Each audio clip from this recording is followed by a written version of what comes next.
All right. Intro is rolling. Will Bill make it? When will Bill make it? I used to roll into Jay's afternoon show as the intro was hitting. Looks like he's not going to make it, folks. If it doesn't make it now, it might not make the first segment at all. Ha!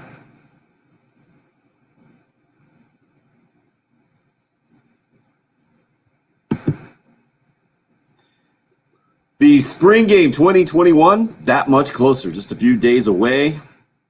Welcome in. Hope your Wednesday morning's off to a good start. Sunny starting us off on the YouTube live stream. Top of the morning, fellas. What about Jen? Chris with Morning Guys. I'm guessing that's just the all-inclusive guys, Jen. You don't take offense to that when you're throwing in the guys, do you? That's a Midwest thing too, right? Okay, just making sure. Well, good morning to you guys as well, Sonny, Chris, everybody else out there listening. Patrick, you as well, and your whiteboard. Good morning. Yeah, I noticed there was a glare yesterday. I turned the overhead light on. I've got a lamp and 2 ring lights here, so I think the lighting is actually pretty solid for whiteboard. We need something to write down now. Yeah, I'm not seeing any glare at all, and now I am seeing one Bill Gunter over there as well. Yeah, I was trying to tell you I was having internet issues. I text you, text This might be the best way to do the show. Just text you, text candy over there. He's just eye candy right now from the live video stream. Also might be for lending, by the way. Yeah. Clearly communication between the three of us before 6:05 is. Yeah, makes sense. Carlton, John, in as well this morning. Off to some kind of start. No, I don't feel like talking anymore. I've been talking for 5 minutes to myself on the saying I got internet issues. I'm here. I sent text messages. I'm done. Go back to bed. Okay, good stuff. Had a great birthday. Had a great birthday party yesterday for Austin. Grilled steaks. Had a good cake. Wake up, I got to deal with this. What kind of cake? Oh, it's chocolate. It was a delicious cake. Chocolate with a vanilla cake with chocolate fudge icing. My grandmother picked it up. Actually did a phenomenal job. He turned 9, as we talked about, and she bought the candles the fake candles. They don't blow out or they keep relighting. I call those trick candles. Trick candles, yeah. It confused him. That was his first go around with the trick candles. So we had a good time. Yesterday was a really good time. Yesterday, he got him. One of his birthday presents was MLB The Show 2021 or whatever. Okay. So, do you guys have specific cakes for? Does everyone have their own specific cake? Great question. I think cake can be so overrated, right? If it can be, but you need a birthday cake. Like in our family, it's like my mom makes the cakes for everybody's birthday, and we're all basically assigned a different cake. So I get a red velvet cake. My sister gets all chocolate cake, chocolate icing. My brother gets just a yellow cake with regular icing, and my dad gets yellow cake with double ice. So everyone's assigned their own specific exact type of cake. When you say assigned, wait a minute. It's like you had no choice in it. Your mom just said, "Hey, Sort of, but it's now just like tradition. So she actually asked me last year after my last birthday when we had red velvet. She was like, "Is red velvet actually your favorite, or have we just been have I just been running with that for too long?" And it's like, no, it is my favorite. You're accurate. So we know what's coming for every birthday. Justin says cake rankings on the whiteboard. I think that's a great way to start. Sounds like a fair. Yeah. Because we did the cake for pie debate. Number 1 is cheesecake. Whoa. We were coming out hot this morning. Just like that. I mean, with nothing. Bill, I'm with you. I would go chocolate cake at the top. Chris says anything chocolate for him. Was recently also introduced to ice cream sandwich cake, which is fantastic and also economical. Yeah, it's weird, right, Bill, to hear about? Just throw some ice cream sandwiches on there, put some Cool Whip on top of it, some sprinkles, boom, that thing's done. It's fantastic. And it's basically ice cream cake, but just pretty easily made. Lazy man's cake. Yeah, sure, throw that in there. Cheap man's cake, whatever you want to do. Delicious man's cake, however you want to put it. Bill, what about Okay. where are you going here with the cake rankings right now? We got 1, 2, 3, 4, 5. Patrick has never written anything on his whiteboard faster. That's what That did pop up really fast, didn't it? Easy. And I mean that's a very biased. I feel like red velvet cake has been just shoved on you since you were little, and that's why it's number 2 on the Yeah, whiteboard. but it is so good. The cream cheese icing. Cheesecake to me, I've got a weird cheesecake thing. Growing up, they always bought those. My family would always buy the sampler at Christmas. Yeah. And so I have a weird like thing where I relate cheesecake to Christmas and no other time of the year. So it's like a seasonal. It's just growing up, they always had again what you just said, the little, what is it? I think like 8-piece or 12-piece samplers. And you got the turtle, raspberry swirl, New York style, the chocolate. Yeah. And it's a whole subcategory of cheesecake rankings. Yeah, well. and unfortunately, I'm now like it's an addiction. Every year, I have to, like the first week of December, I have to go buy one of those samplers, but I don't do cheesecake the rest of the year. I mean, if it's available, like if we're at a party, but other than that, like I won't ask for or eat a cheesecake. I'm very sampler partial. is actually the only economical way to eat cheesecake, because the last time I had cheesecake was Valentine's Day, and I wanted to buy a legit like big cheesecake, but it turns out those are at least $40. Like it's an expensive cake. Don't mess around. I'm not getting a cheesecake from like a bakery. That's just not gonna happen. No, I'm partial right now to the cake because it was really, really good. I think it was bought from a grocery store or whatever, but it was a soccer ball on a soccer field, and again, it wasn't just like a regular round cake. My grandma, and it said like "Happy Birthday, Austin." I mean, she did a good job. I was very impressed last night. It was compared to other Gunner family gatherings. Last night was like a 10 out of 10. I mean, that was unbelievable. But the cake she had last night had the vanilla cake or the yellow cake with the fudge icing. So I would be very partial to a vanilla or a yellow cake fudge icing because it was quite delicious last night. So I'm probably a little biased this morning. It's still sitting over there, and right now, actually, if we're able to go the whole show without me having a slice, that would be a major victory. So I would say that's probably not going to happen. Man, we have gotten the Cool Care Heating and Air text line sparked up here. I should give Justin the credit. And yeah, check is in the mail for getting this thing going. David says, birthday cake, the only food that people line up for after someone spits on it.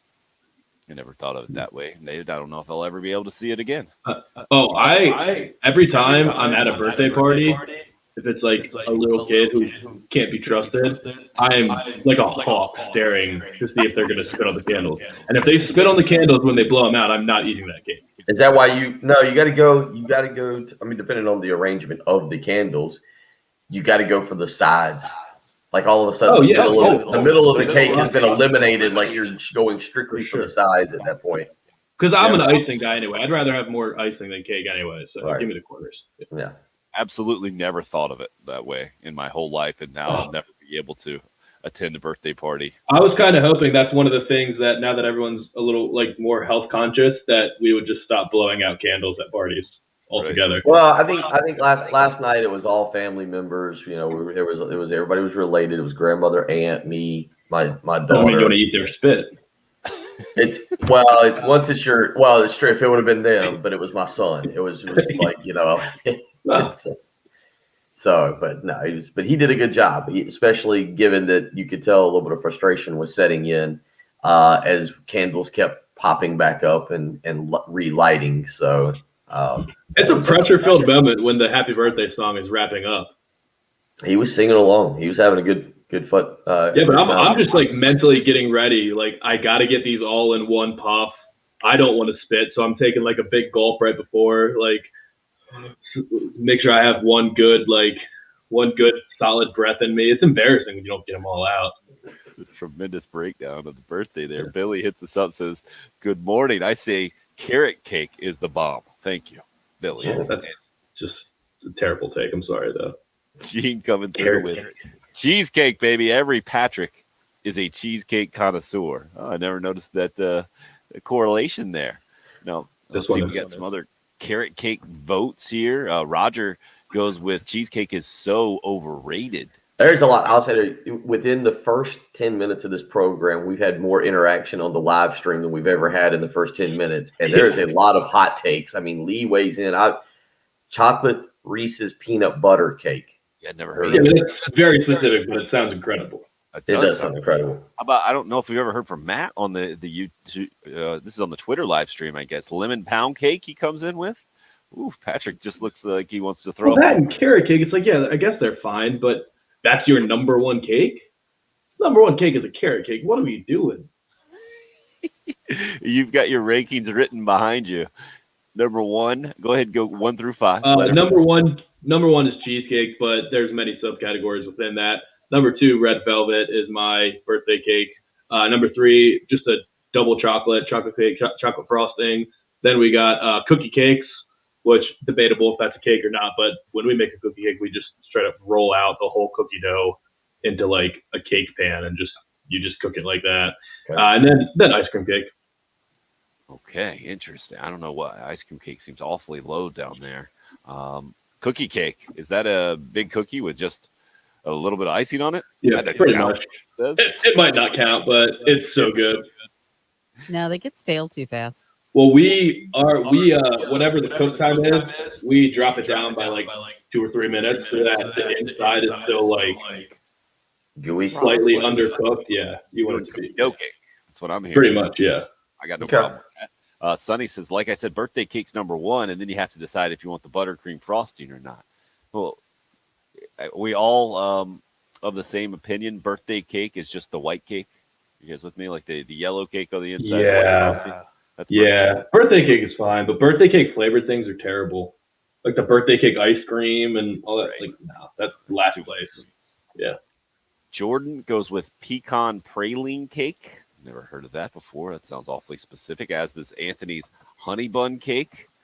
Is that just honey buns? Oh no, I think what we've opened the door to here is is it demand? I don't know if demand is the right word. It sounds like you're holding someone hostage, but what do you want for your birthday? What cake do you want? Like, it sounds like people are this kind of goes back to Patrick kind of having red velvet cake thrown at him early in life all the time, and now he's just it's number 1 on his whiteboard. He's just I think I requested it one year, maybe when I was like 10 or 12 or something like that, and it just has become the yearly thing.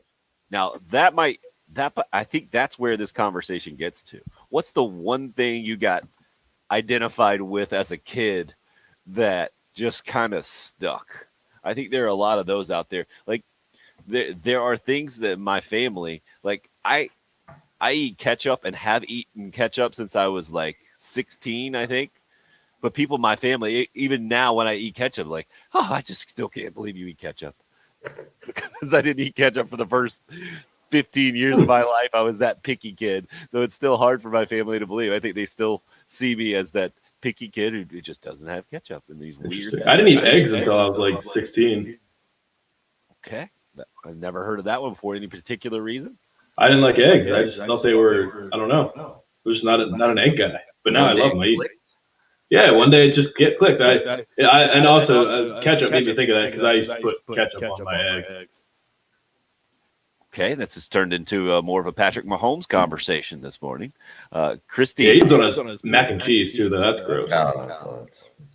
Christy goes with cheesecake, coconut, German chocolate, maybe as her top 3, or any cake my mom bakes. She says best cheesecake is Oreo cheesecake. That's coming from Chris, or really Oreos on anything is good. John goes with key lime pie. John, you're trying to turn this show into a completely different thing this morning. We're just going cakes here, not pies. Come on, man. Yeah. A nice key lime pie though. We're starting to get to that season. If you're going to eat a dessert on a hot summer day, key lime, you really can't go wrong with key lime pie. That's true. Mark W., I haven't seen him before on the YouTube live stream, I don't think. Chocolate cupcakes is where he's going. Like that's as you guys get older, is it cupcakes or cake? Do you just want the cupcake, just the quick, easy, or are you guys more of you need the whole cake? It depends how big the cupcake is. I don't like a big cupcake that's iced because then it's going to get like, if you have to really take a big bite and like gets on your nose and all that nonsense. You don't do the little bite-sized cupcake. You don't do the cupcake sandwich. tear off the bottom of the muffin, I guess. Tear off the bottom. No, I don't hate that move though. I've Put never it on top of the icing, and basically now you've got the cream in the middle with the bottom of the muffin and the never top occurred of to the me. muffin. The Yep. wrist going up the nose. Yeah. Whoa. Oh, Tim's face is like, I've never heard of such a thing. Great idea. My whole life. I mean, Wow. I do know the Seinfeld episode of the muffin tops, right? And they all the muffin bottoms. Yeah, too much cupcake is, if you do that, it's actually, because then it takes away, it's too much muffin on the bottom. You gotta, if you tear it off, if it's a big cupcake like you said, you tear off the bottom of the muffin, put it back on top. Cool. See, because I usually just eat the bottom first. No matter what I'm eating, I save the best part of it for last. So if I get like a nice entree with sides or veggies or whatever, I'll eat the vegetables first and just get them out of the way so that I can just eat all the good stuff last. And that'll be the lasting taste that's in your mouth. So if I'm eating a cupcake and there's icing on the top, I'll just go ahead and eat the dry bottom part at the beginning, tough through it, and then have the best iced part at the end. Well, what is Ronnie saying? You stripe a cake by poking holes in it, and then you pour chocolate pudding over it and let it chill? Whoa. That sounds pretty amazing. Is that like a lava cake? I have no idea. Oh, dude, lava cake. I didn't even think about lava cake. I'd probably go ahead and bump ice cream cake off the list right here. Billy's back and he says, "Hey, we used to fight over my grandmother's cake. Even as a teenager, it came down to the last piece. It was an all-out brawl in my grandmother's front yard for that last piece of cake. Just homemade yellow cake with chocolate icing." Greg from Sumter, German chocolate. That's all he's wanting everyone to know this morning. A bunch of you guys weighing in. Buddy B, doesn't matter to me as long as I can have my cake and eat it too. There you go. That's a good way to sum up our cake segment to start the morning. Let you hear a little bit from Shane Beamer when we come back, talking about Saturday's spring game. Get you up to date on the latest from Gamecock football for sure. Relatively slow day in sports, I will say, from yesterday's standpoint, at least from how I see it, as opposed to what we've seen recently. There are a few specific things I want to get into, including there's a PGA Tour story that I am very confused about. I'm hoping, Bill, you can help me out with this. Nope. Read it last night. Don't understand it. Well, I don't. All right, maybe we'll start there, see if you guys can help us out. Would love to hear from you all over the place, however you want to hit us up. Just got Andrew, banana bread cake with peanut butter icing. Whoa. That sounds very interesting. I am seeing a whole new world this morning. I love this. Patrick, where you can find Patrick, at Tim Hill 1075, where you can find me, at Will Gunter with 1L, where you can find Bill, and Jen is at Jen Jensen Morse. What were you saying, Patrick? The texter said, as a kid, I always had lasagna for my birthday, and now I'm an adult, and I don't like lasagna anymore, but I was told everyone looks forward to it, and I just suck it up and eat lasagna for my birthday every year. Nice. Apparently, Savell Newton, the former Gamecock great, going with fried peanut butter and jelly is maybe what he's known for in his family. Johnson, speaking of ketchup, a bologna and ketchup sandwich. What are we doing over there? What is going on? Wow. Okay. I got to regroup from that one. 803-404-6100 is the number into the show. You can call or text to join that way. You can also join the live video stream, Facebook, YouTube Live, up on the Twitter handle, the station account at 1075 The Game, the easy way to find us there. We're off to a cake start of the day. It's the early game here on 1075 The Game. Dan Patrick, weekdays 9 until noon on 105 The Game. Well, that was an interesting start to the program.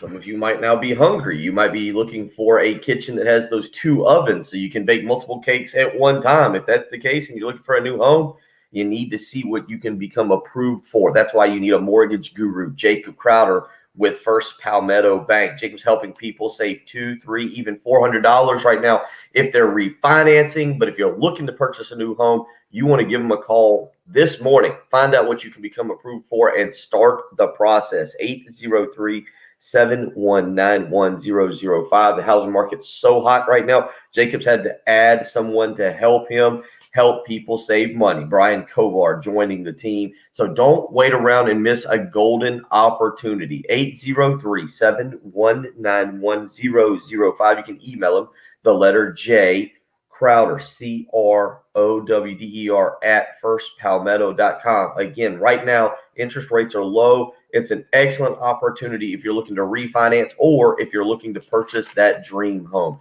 Give Jacob Crowder a call, 803-719-1005. He's the mortgage guru, Jacob Crowder with First Palmetto Bank.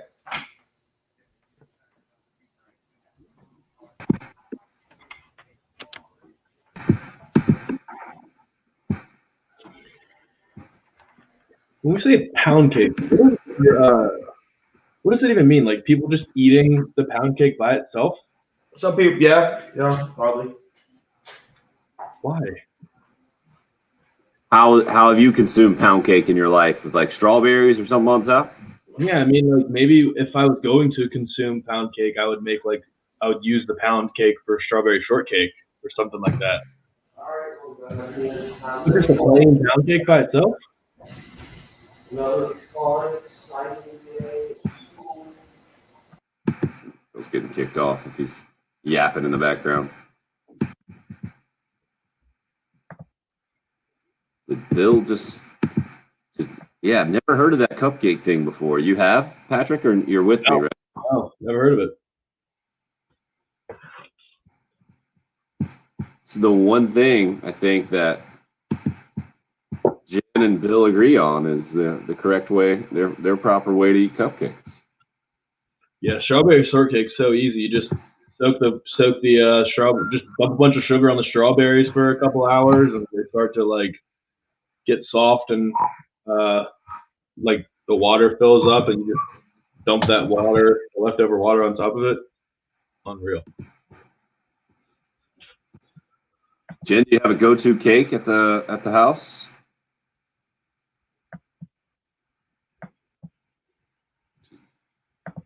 She's working hard, I think, actually working. It's a good point, Greg. That's probably pretty true. Tim, did you see what got announced for season 2 yesterday? What's that? You see what got announced for season 2 yesterday? Starting July 23rd. Oh, yeah, Ted Lasso. Didn't see that. Coming in July, is it? Yeah, I think July 23rd. So we definitely had a barbecue discussion. Let's do a cake discussion here. You want to talk about pies, now barbecue. I think you might just be hungry this morning, John. What is the barbecue discussion? It is basically what has divided Southerners for centuries, Patrick. The vinegar mustard, is that what you mean? I just thought we were. Aren't we just in a mustard state though? Isn't that just basically? Yes. There's tomato based as well that some people get into. All kinds of ways you can take a barbecue discussion. Ted Lasso coming out on Chris's birthday. Nice. I'm seeing what he said. You an Ozark guy? No, I haven't seen it. Is it 3 seasons in already? I don't know. I watched like the first maybe 5 episodes or so. Didn't quite take for me. It was all right. If there's another one coming out soon, I could probably knock it all out before. I think there's time for that. Oh, that was the question. When does Ozark start back up? Oh, is this the combination of the barbecue and cake? Pig picking cake? I never heard of before in my life. What is going on here?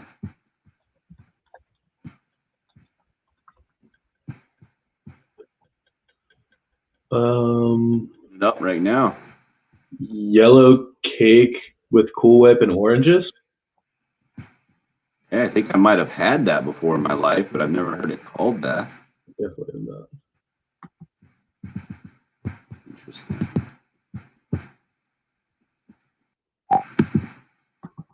Ooh, would a red pen be easier to see the whiteboard with? I do have a red marker, I think.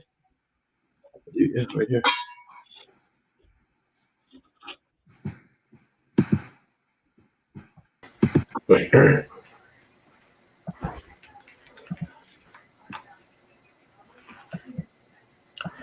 Tomato pie is big in my family. My dad's a big tomato pie guy. I am not.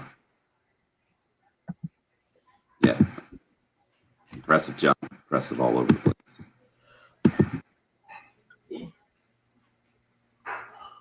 We're not going to get into soccer, the Super League. It's been Super League if you really want to. It's come and gone, and we didn't even get the obvious sports radio topic of college football Super League.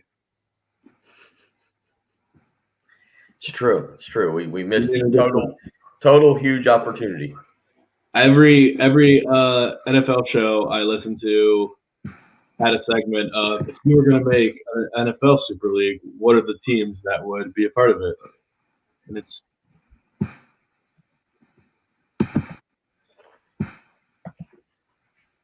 I'm assuming that's all they talked about in the afternoon, because on Monday and Tuesday when I got in my car, they were talking about Super League. Coming back. Let's do one of these beamers, please. Whichever one you want to choose.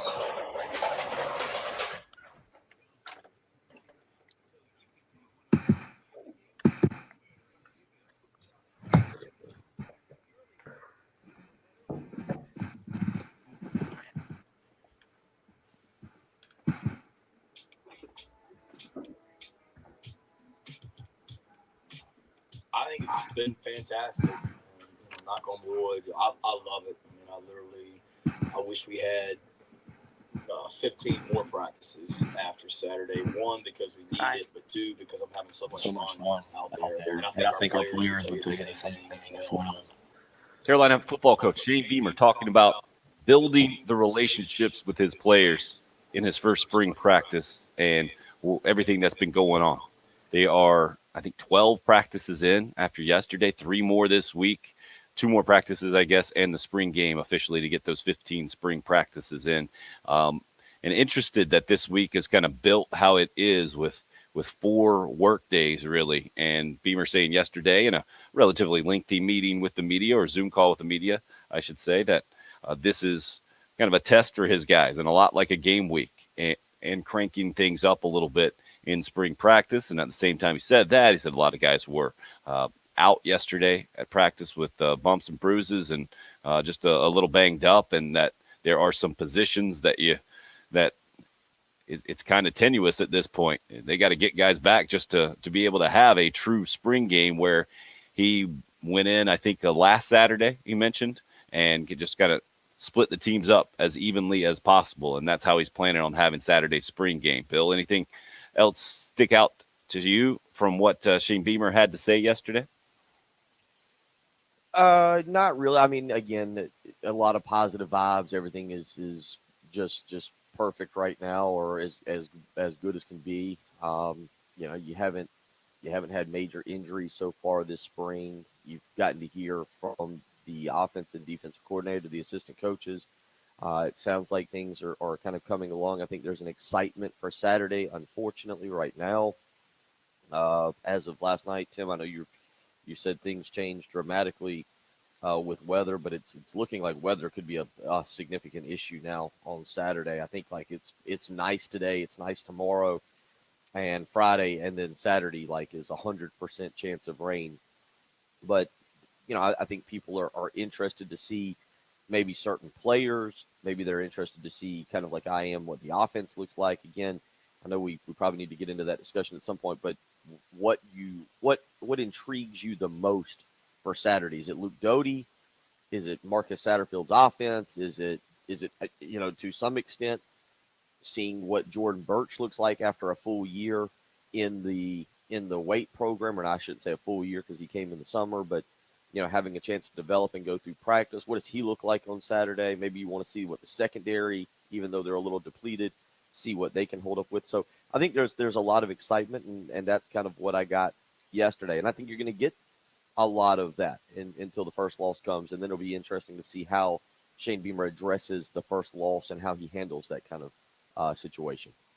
Well, you mentioned Jordan Birch. It's the other 5-star defensive line recruit that Shane Beamer mentioned specifically yesterday, and Zack Pickens after he went back and reviewed the film of their latest scrimmage. Good reviews. Here's what Beamer had to say about the big Zack Pickens on the defensive line. Thought Zack Pickens had an amazing day. Seemed like he was in the backfield every snap, and really excited about the spring he's having, and as well as a lot of guys that got some opportunities last Saturday as well.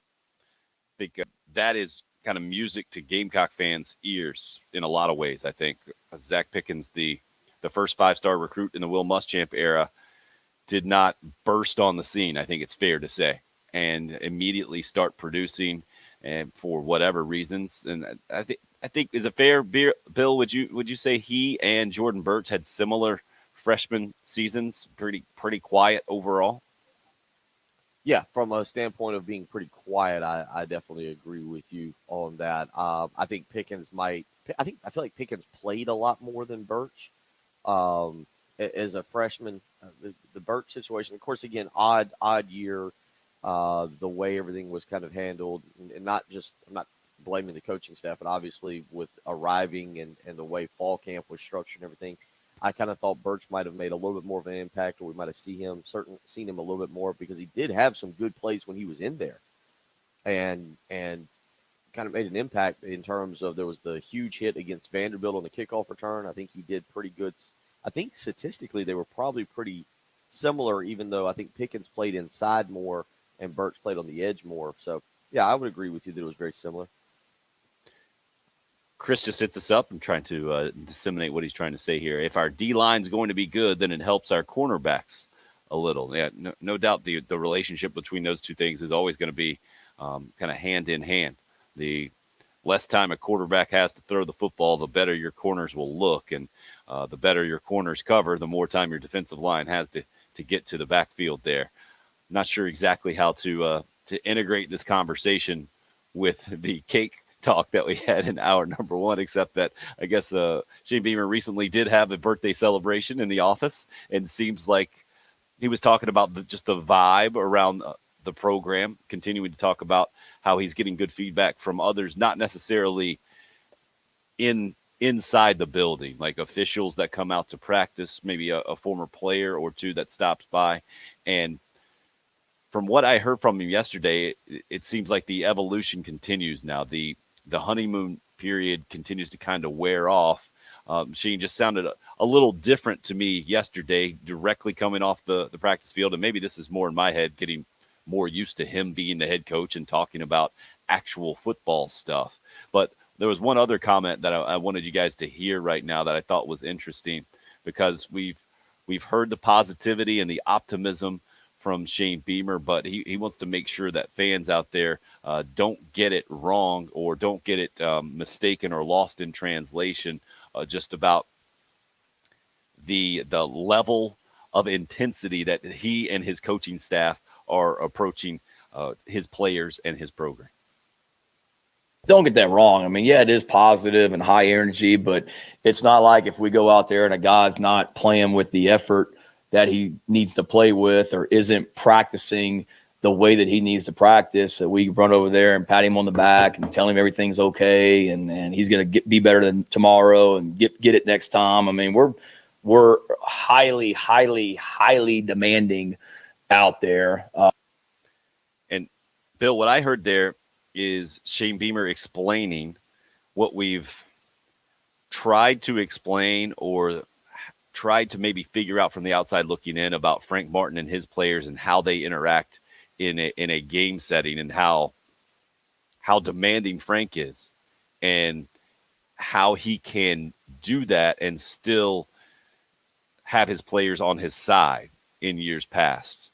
Maybe this year is the exception, and everything that went down from pausing the program and health issues and the whole thing. But I feel like Gamecock football and Shane Beamer and company, they're still in that kind of integration period where they're feeling each other out. They're past the first date period. Maybe they're first few dates still, and trying to figure each other out. And you're getting past the polite conversation. You figured out there is some sort of connection, and now you're trying to figure out how real it can be and exactly how you respond when things aren't necessarily going their best and there are adjustments to be made and the whole thing. Am I way off base there? You give me a weird look on that. No, I think it's going to, but I've said this a couple times. It's going to carry over to the Kentucky game. This is going to be the attitude, unless something goes drastically wrong in the Georgia game. And by drastically wrong, I mean, it's like, Kirby Smart beats them 52-7, or it's 45, something really bad in that Georgia game. Other than that, I think you're going to get positive vibes after. You're going to get them all through. You're going to get the same stuff in fall camp.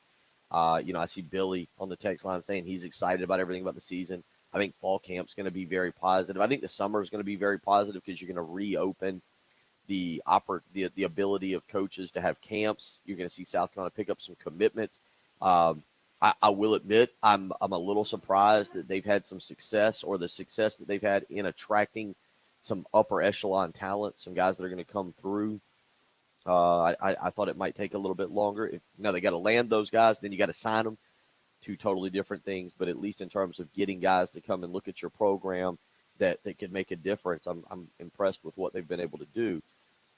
So I think you're going to have a good summer. I think fall camp is going to ramp up, and you're going to have a lot of energy. I think we all agree South Carolina should beat Eastern Illinois and East Carolina and should do it by double digits, and so everybody's going to have great vibes going to Athens. All right, you lose that game, as long as it's not a severe beating, everybody should be good. But there's just no, regardless of what we want to talk about on the radio and the stability of the Kentucky program and how much Kentucky has owned South Carolina the last 7 years, I guess, there's nobody that wants to hear about losing to Kentucky at home at Williams-Brice Stadium. It'll probably be a night game just based on past history. I was cutting up with a guy from Florida this week, and we were laughing. We were talking about the Kentucky game. South Carolina always plays Kentucky at night now, and they always play Florida at noon for whatever reason. But that's kind of the way it is, isn't it? Like, that Kentucky game, we can sit here and we can talk to, we're blue in the face about the stability of Kentucky's program and how right now, as we sit here today, I think Kentucky's program is ahead of South Carolina. But Gamecock fans don't want to hear that, and a loss to Kentucky at home, regardless of who the coach is something that is not acceptable among Carolina fans. Yeah, I would think if it's ever going to be looked at in its best light, in the best way possible, it would be this year. Don't you? Coming off the coaching transition and where the Kentucky program just has been, and the respect that Mark Stoops has around the conference. Patrick, you in on that, or are you in with Bill? Because I feel like this also might be a generational thing. Since your time in Columbia in 2015 on, Kentucky has gotten the better of Carolina, and it's not even really close.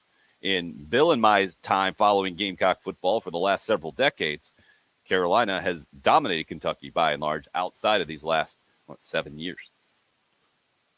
Yeah, I mean, the longer it goes, though, the more frustrating it is. Like, Kentucky's going to have probably, we're talking about South Carolina kids getting drafted. Kentucky might have 6 guys drafted this year. So every time they reload, and Touchdown Terry will be gone right now. That's our kryptonite, and he was our kryptonite. And if they just keep doing it, it's just going to be more frustrating. It's going to feel like that gap is just not closing. So I don't necessarily think there's ever an excuse to not beat Kentucky. And that's what I'm saying. That's the game to me that who was it? Was it Jeremy years ago? Just would hit us with the hashtag "Just Beat Kentucky." Yep. Just beat. That was it. I think that was, and that's kind of going to be the fan base, because if you look at the schedule, most fans can kind of. I'm not saying that everybody walks around and feels good about themselves, but most fans can kind of live with a loss to Missouri. Tennessee, nobody gets happy, but again, people can kind of understand the loss to Tennessee. You go down the schedule, Texas A&M, Georgia, Clemson, everybody understands those games and what they mean. But that Kentucky game is a little bit different. And also, I think we had somebody hit us up the other day somewhere and said, 5 and was it 1, 2, 3? Yeah, 5-1 going into Texas A&M. No, actually more than that. 1, 2, 4, 6-1. Going into October 23rd, which would be the trip to Texas A&M, because if you beat Kentucky, you've got Troy at home and you've got Vanderbilt at home. Should be victories. Should be. and you got a trip to Tennessee. You're looking at an opportunity, Tim, and we're sitting here talking about good vibes and positive momentum. I don't think you could draw up a better start to the Shane Beamer era if you want to build momentum and build excitement and maybe go a little overboard than the first 7 games they play and the opportunity that is in front of you. Because outside of Georgia, I don't know if they'll be favored against Kentucky. I don't think they'll be favored on the road against Tennessee, but it is a new coach. We'll see what happens with Joe Milton. You're not more than a touchdown underdog against Tennessee or Kentucky. That much I'm willing to bet. Again, Georgia's a different animal. Don't count them. But 6 of your first 7 games are extremely winnable. No doubt about it, especially with Tennessee having the coaching transition, Josh Heupel, NCAA sanctions seeming inevitable, and the investigation going on there. It's going to be a lot of times we look at the Gamecock schedule and we say, oh, man, absolutely brutal. That's not what we see in that first 7-game stretch, I think, that you're talking about, and a favorable draw for Shane Beamer in year number 1. We'll continue to discuss, let you hear little Shane Beamer, Steve Spurrier story time coming off Spurrier's 76th birthday yesterday. St. Beamer says this might be a press conference staple. Boy, I hope it is. It's I love the behind-the-scenes Spurrier stories from Shane Beamer and his time at Carolina. That's coming up next here. 803-404-6100 if you would like to join. It's the early game on 107.5 The Game. The home of the game. And new head football coach, Shane Beamer. I'm a process-driven person, and we're going to get started day one, advancing this program and making it better. 107.5 The Game. I know it's cliche, but it's the truth. Welcome, Coach.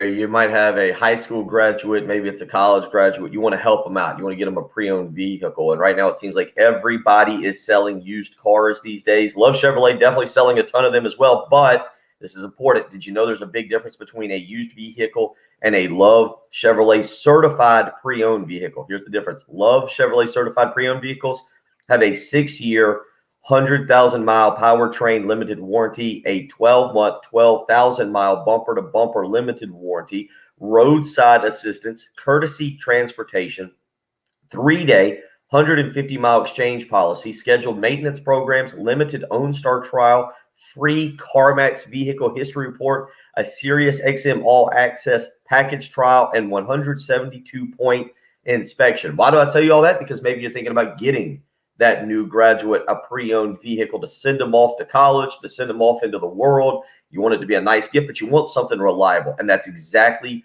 what you get with a Love Chevrolet pre-owned, certified vehicle. Right now, you can go trust them. Visit them in Irmo, I-26 between Lowe's and Frankie's Fun Park. Trust the dealership that's family owned and has proudly been serving generations of families for over 60 years. Love Chevrolet again.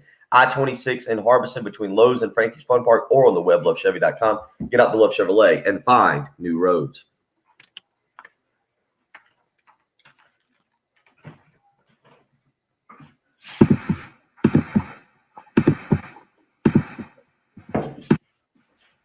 You got a banana or something? What you looking for? You want a juice? The preschool routine begins for the Gunters. Patrick, you're looking very intense over there. Still got you on mute.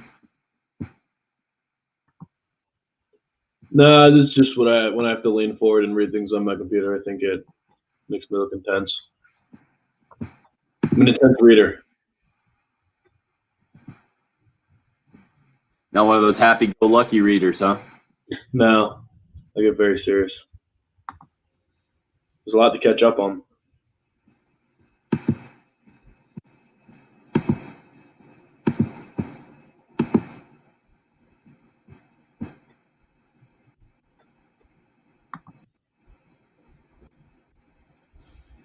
See your boy Jordan Reed's retiring? Yep. A shame, but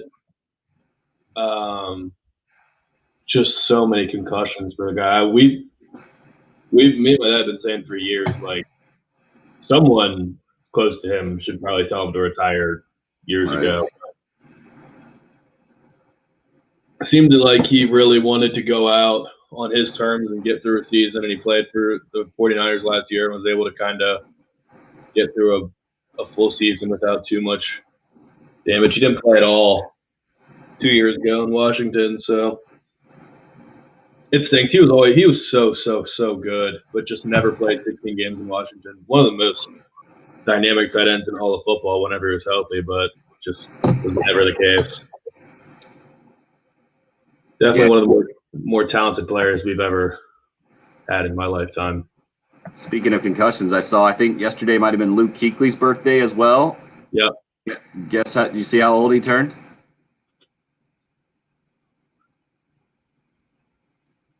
It's probably so young, like 33. No, 32. 30 is what I saw. Oh, I'll confirm that right now. goodness. Isn't that crazy? Yep, just turned 30 yesterday. I guess he just seemed there was no adjustment time for him. He just immediately came in and was one of the 5 best linebackers in the NFL just every single year. And then, Jordan Reed was a Florida guy. Played quarterback a little bit at Florida. He was from Connecticut. He was actually right after Aaron Hernandez was there, and he was from like 20 minutes from where Aaron Hernandez grew up, I think. Jordan Reed. Yeah. He went there as a quarterback. Yep.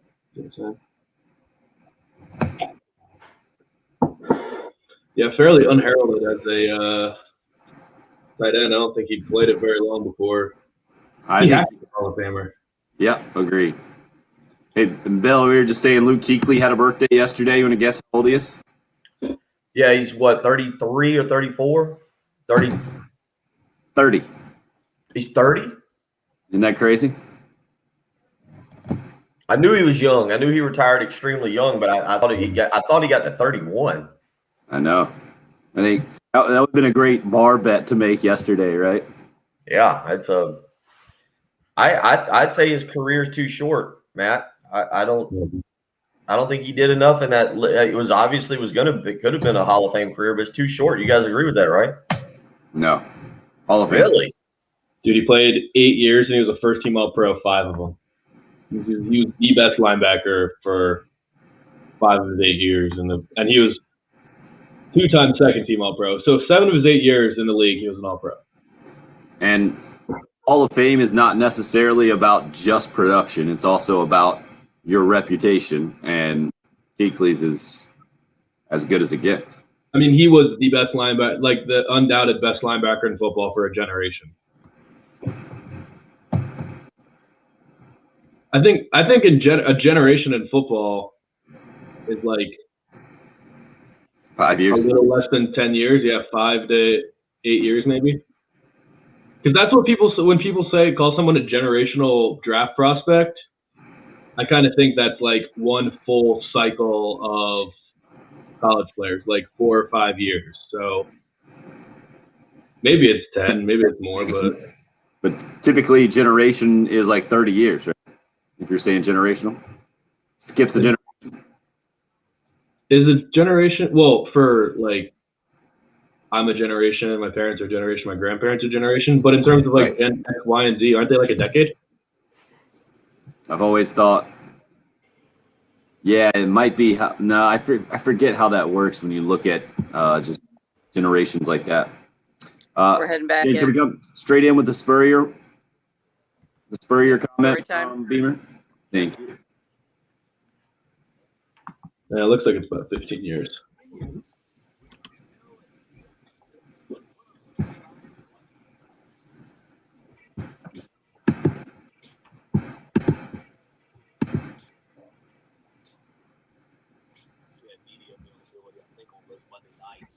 I still remember standing outside the old weight room. Probably some of you guys were there, and I was right at the bottom of the steps.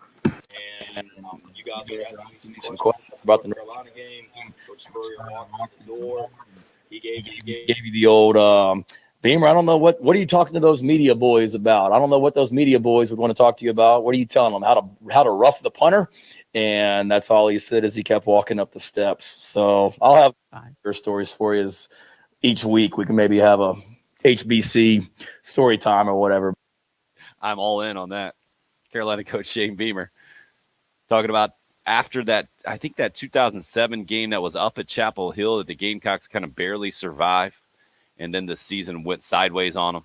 I think after that, he was talking about Jared Cook and another member of the Gamecock special teams came free and were there to block a punt, and they whiffed on it.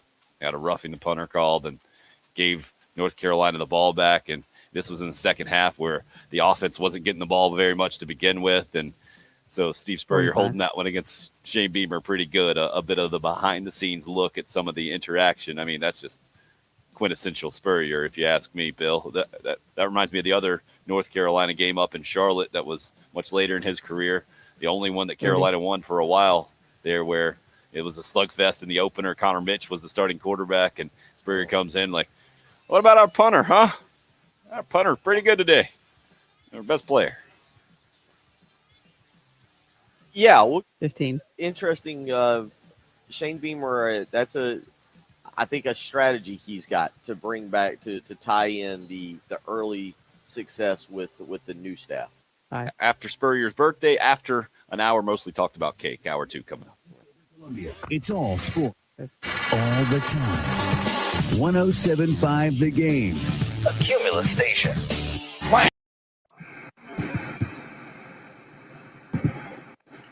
All right. I hate to say it. We're kind of dragged. The two younger gunners are dragging this morning, so maybe a few extra minutes before I get back. I can tell we're not moving. Austin just came down for breakfast with no socks or shoes on, so we're a little slow this morning. So birthday cake hangover is a real thing. Good luck. That's a discussion. So I'll be back in just a little while. All right. I think the stress from the play candles. That's a big decision on when to spring that one on the kids. What age? Yep. 9 sounds like it worked pretty well for them. Haven't got to that yet.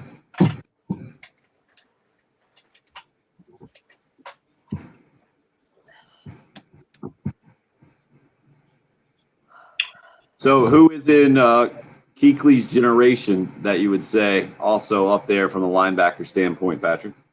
I mean, like in my lifetime, I would say that it went from like Brian Urlacher and Ray Lewis as the co-best linebackers. And I think it was probably Patrick Willis after that was playing at a different level. Fair. And then into Kuechly. Yeah. Patrick Willis and Navarro Bowman was as ridiculous of a linebacker duo as I've seen in my lifetime. But Kuechly plays from 12 to 19. He's for sure the best linebacker of the decade. Like he was the NFL's all-decade team linebacker, but I don't even think it was close. So I think if you're the best player, undoubtedly the best player position for your decade, then you count as a generational player. Right. I think a guy like Thomas Davis is the guy that's just not quite there. Right? Hall of Famer? Yeah. Yeah, Hall of Very Good. Really, really good, but not quite Hall of Fame good. Yeah. Maybe it's because he played with Kuechly too. That probably doesn't help. Yeah, that's interesting. That's another way that you can determine someone's age. Just go, all right, who's the best linebacker? When I say best linebacker, who do you say? Like one guy automatically popped in my head. For me, it's Ray Lewis. Makes sense. Jen, mine happens to be a Chicago Bear. What about yours? No idea. Could be two. Nope. Is it of all time? Is it Singletary? Yeah, Singletary is the guy. When I hear best linebacker, I see Singletary's eyes going nuts in my brain. Okay. And then Lawrence Taylor is kind of like the next in my mind. For some reason, they're probably about the same age. Singletary might have him by a year or two. Actually, Lawrence Taylor might be a little older, but I go Singletary, Lawrence Taylor in my brain.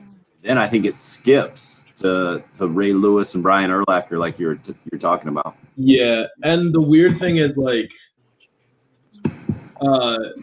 Lawrence Taylor was an outside linebacker that rushed the passer right a lot, whereas Ray Lewis was just pure of a middle linebacker as there is. And same with Singletary. Yeah. Yeah. So it's hard to compare. Like we can't compare Luke Kuechly and say linebacker versus like Von Miller of this decade. Right. Totally different player. Yeah, when I think linebacker, I think more of the middle linebacker guys as opposed to the outside guys. Yeah. Yeah, I didn't see much of Derek Brooks, but Derek Brooks was also one of the earlier ones I remember. I'm pretty sure when I type in Charles Haley right now, Chris, it's going to tell me defensive lineman and not linebacker. Oh, yeah. That gets into our edge discussion and the whole thing. Patrick's going to type it in right now. I'm guessing you never really heard of Charles Haley, but I think he was like 82. I think I know what Charles Haley was. I don't know if I can say what I know of Charles Haley for being. He was in the like Dallas Cowboy expose books, and I think he didn't like to wear clothes very often. Jack Lambert, Billy's going before my time for sure. Yeah. What did you get from Charles Haley? Did you look him up or no? Defensive end, it says outside defensive end and sort of outside linebacker. Probably the same. He was 6'6", 255, so that's probably like a edge type deal. Aaron Carson, South Carolina State's own. Ray Lewis was hard to get away from in Maryland too, because the Ravens were amazing for my formative football years, and everyone had Ray Lewis jerseys out there. So, yeah, Buckus, good one. Old school. And being him and Ogden in the first round in the first draft is one of the most amazing things in football history, probably. Yeah, Kid Norton Jr. Billy hits us up with on the text line. That's the only Cowboys linebacker that does come to my mind back in the day. No Washington linebackers, really. I mean, LeVar Arrington early. No. And then London Fletcher was like another example of just filling up the stat sheet, a million tackles, but not going to be a Hall of Famer. It was Dexter Manley, Charles Mann on the defensive line, and then Darrell Green in the secondary. And I remember those defenses when they were winning Super Bowls. Wilbur Marshall was a Redskin for a little while. Yeah, but I remember him more with the Bears. Yeah. Sam Huff was also at the end of his career, but he's mostly known as a Giant, I'm pretty sure. Yep, sure. But he used to call games with Sonny Jurgensen, so I know him as one of us.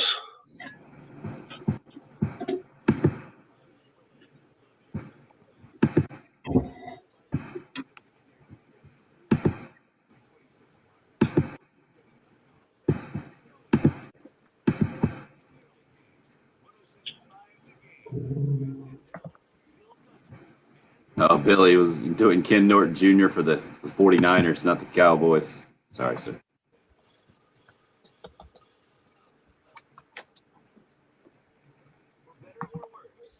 Is he a Hall of Famer? No, right? Europe. Here we go, sir. Wednesday morning off to some kind of start. We started with a cake conversation, and right now Patrick's got his top 5 on the whiteboard. Cheesecake number 1, red velvet cake number 2. Those top 2 picks, just extremely controversial, if you ask me, Patrick. This is how you do sports talk radio. You're completely being the national guy. Now you just need to start yelling a little bit more. Slam your hand maybe down on the table a few times, and then you could really get it. We could really get a national show going. I have to insult you a little bit. I said we missed the most obvious national show type of topic when we didn't get to make our own super leagues.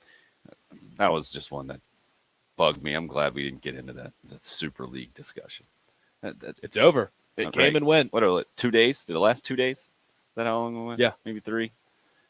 I think Rich Eisen had a good tweet. Did you see Rich Eisen's tweet? He said it was like the Super League was the Bill Belichick as head coach of the New York Jets of soccer leagues. Yeah, pretty much sums it up. I said literally 2 days. Okay, that makes sense. Anytime you would even discuss something, call it a super league. I'm like, yeah, what are we doing here? Just It's very American. That's why it was the American owners that were the masterminds behind it. And what is the official reason for these soccer clubs, football clubs pulling out of this thing? Any That idea? everyone hated the idea of it, and FIFA, they're basically leaving FIFA/UEFA, which are the leagues. The UEFA is underneath of FIFA, and they host the Champions League, and the Super League was going to bail on Champions League, and then FIFA said anyone that plays in the Super League can't play in the World Cup. So they were just going to take the 12 best clubs in the world and say none of your players are eligible for the World Cup if you do this. And none of the fans were in favor of it because it's just completely changing the entire format of soccer, and it wouldn't make any sense, and no one would care.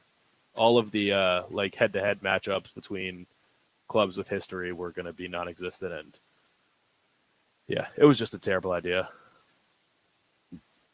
I feel like leagues do this automatically. Like there was an article, Josh Kendall did the article on The Athletic talking about the Gamecocks don't want a super league in college football because they basically wouldn't be invited. But that's what college football has become already, hasn't it?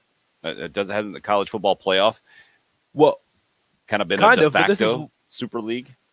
The Super League is kind of what college football could use from the perspective of if you're not going to expand the playoffs and give the group of 5 teams a chance, like if UCF can go undefeated and not have a chance to compete for the championship, that would never happen in soccer, because the good thing about soccer is that while there is a large gap between the haves and the have-nots, if the have-nots go on a magical run, they will have the opportunity to play in Champions League the next year and compete for a title, whereas we might as well have a Super League because the lower teams can go undefeated and still not even get a chance. So, but they do get it.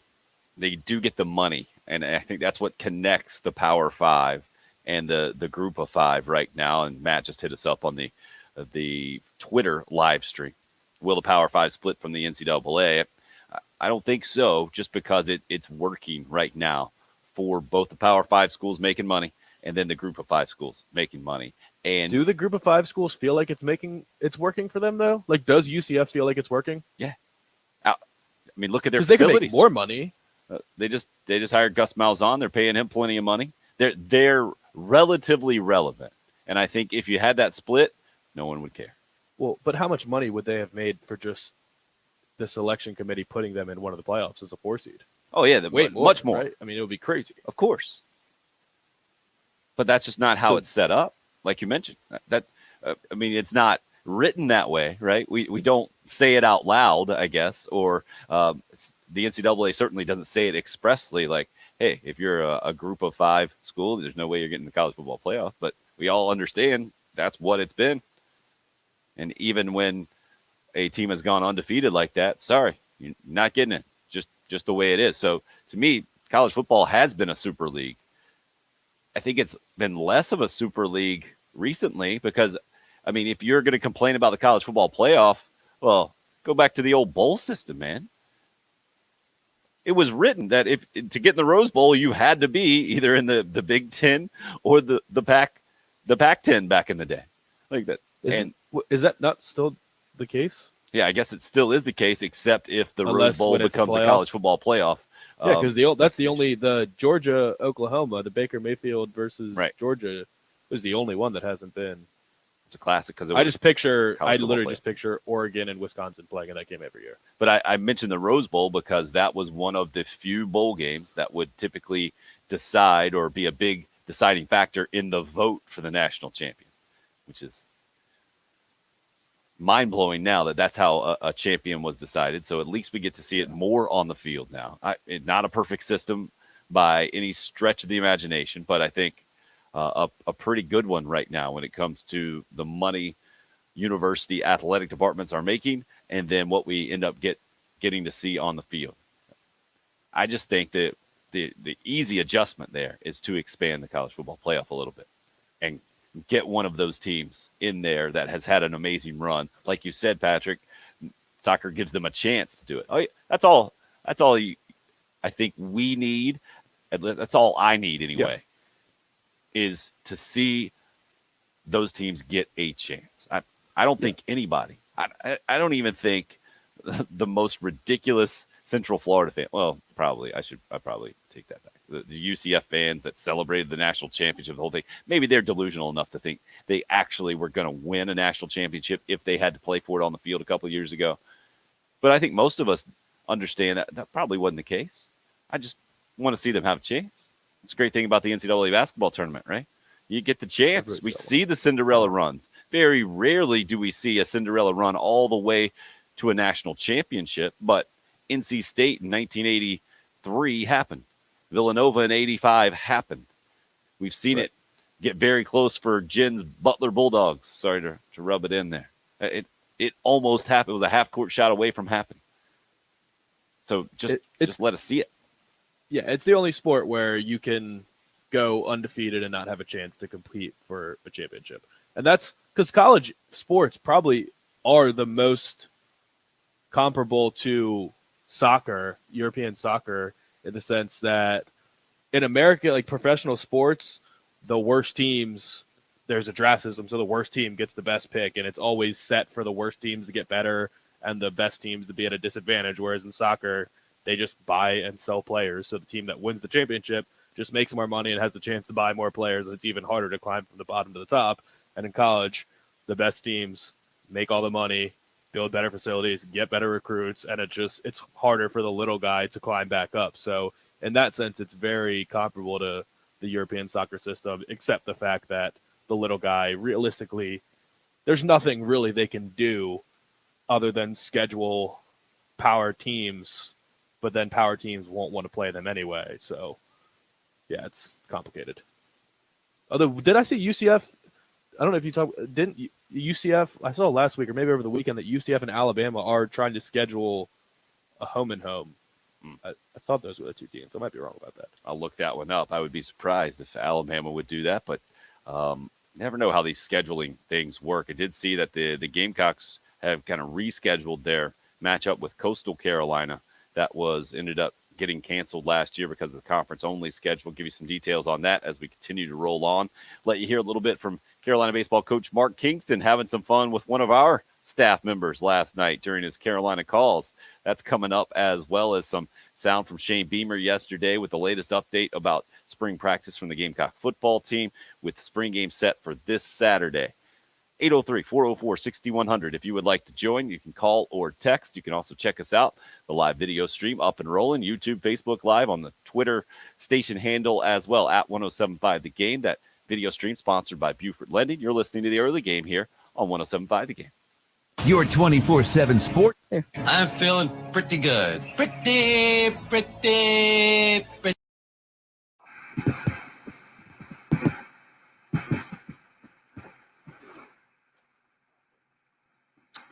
Got you on mute here again.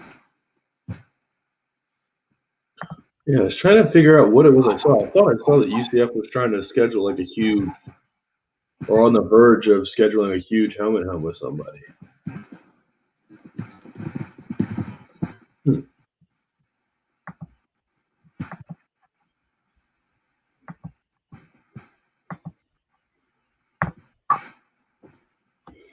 2025. That Coastal schedule. Okay.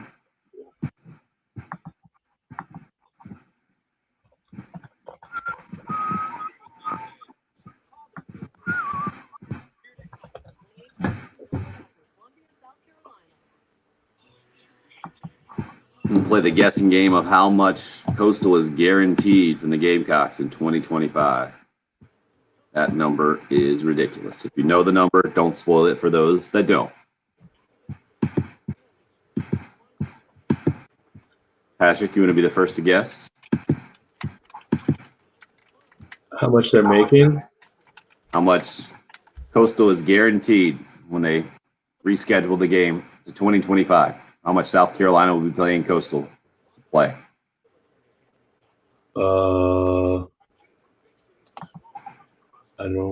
I don't know what's really normal. I would guess like $1 million probably. Pretty good guess. Jen, you want to guess? I don't know what's normal. Yeah, I was gonna say like probably $1.5 million, 2. 1.4. Danny went with $8 million. What do you think the highest, how could we look that up? The highest college football guarantee. College football guarantee games. I wouldn't think it's much more than $1.4 million.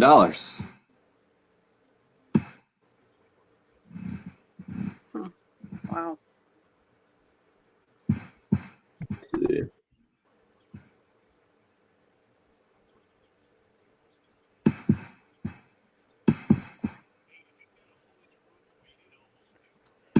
Yeah, I would have guessed somewhere around what you were saying, Matt. Somewhere right underneath $1 million. This is not.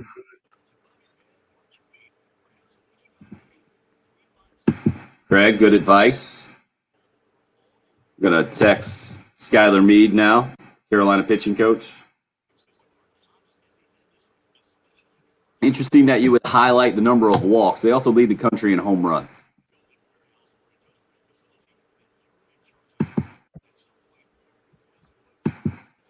I mean, how much did App State get to beat Michigan? I think they got around $1 million in that famous walk-off, or the famous upset.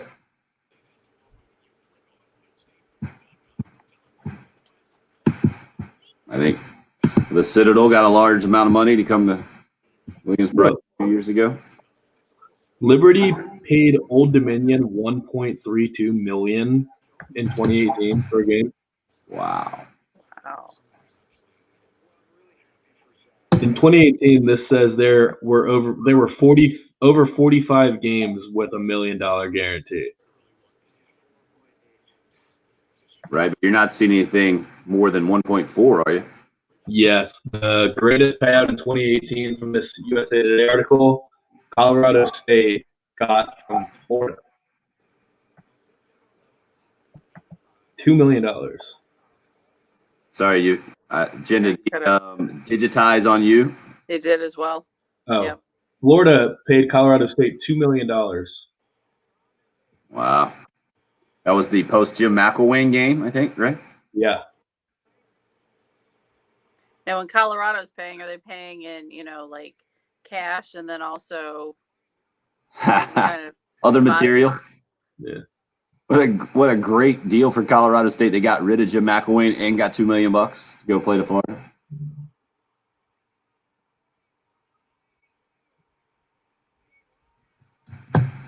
Michigan had to pay $2 million to cancel a 2-game series against Arkansas. Huh. Yeah, there's a lot of business that just have no idea what's going on in there, in that world. Jen, do you see that clip that Dave attached last night?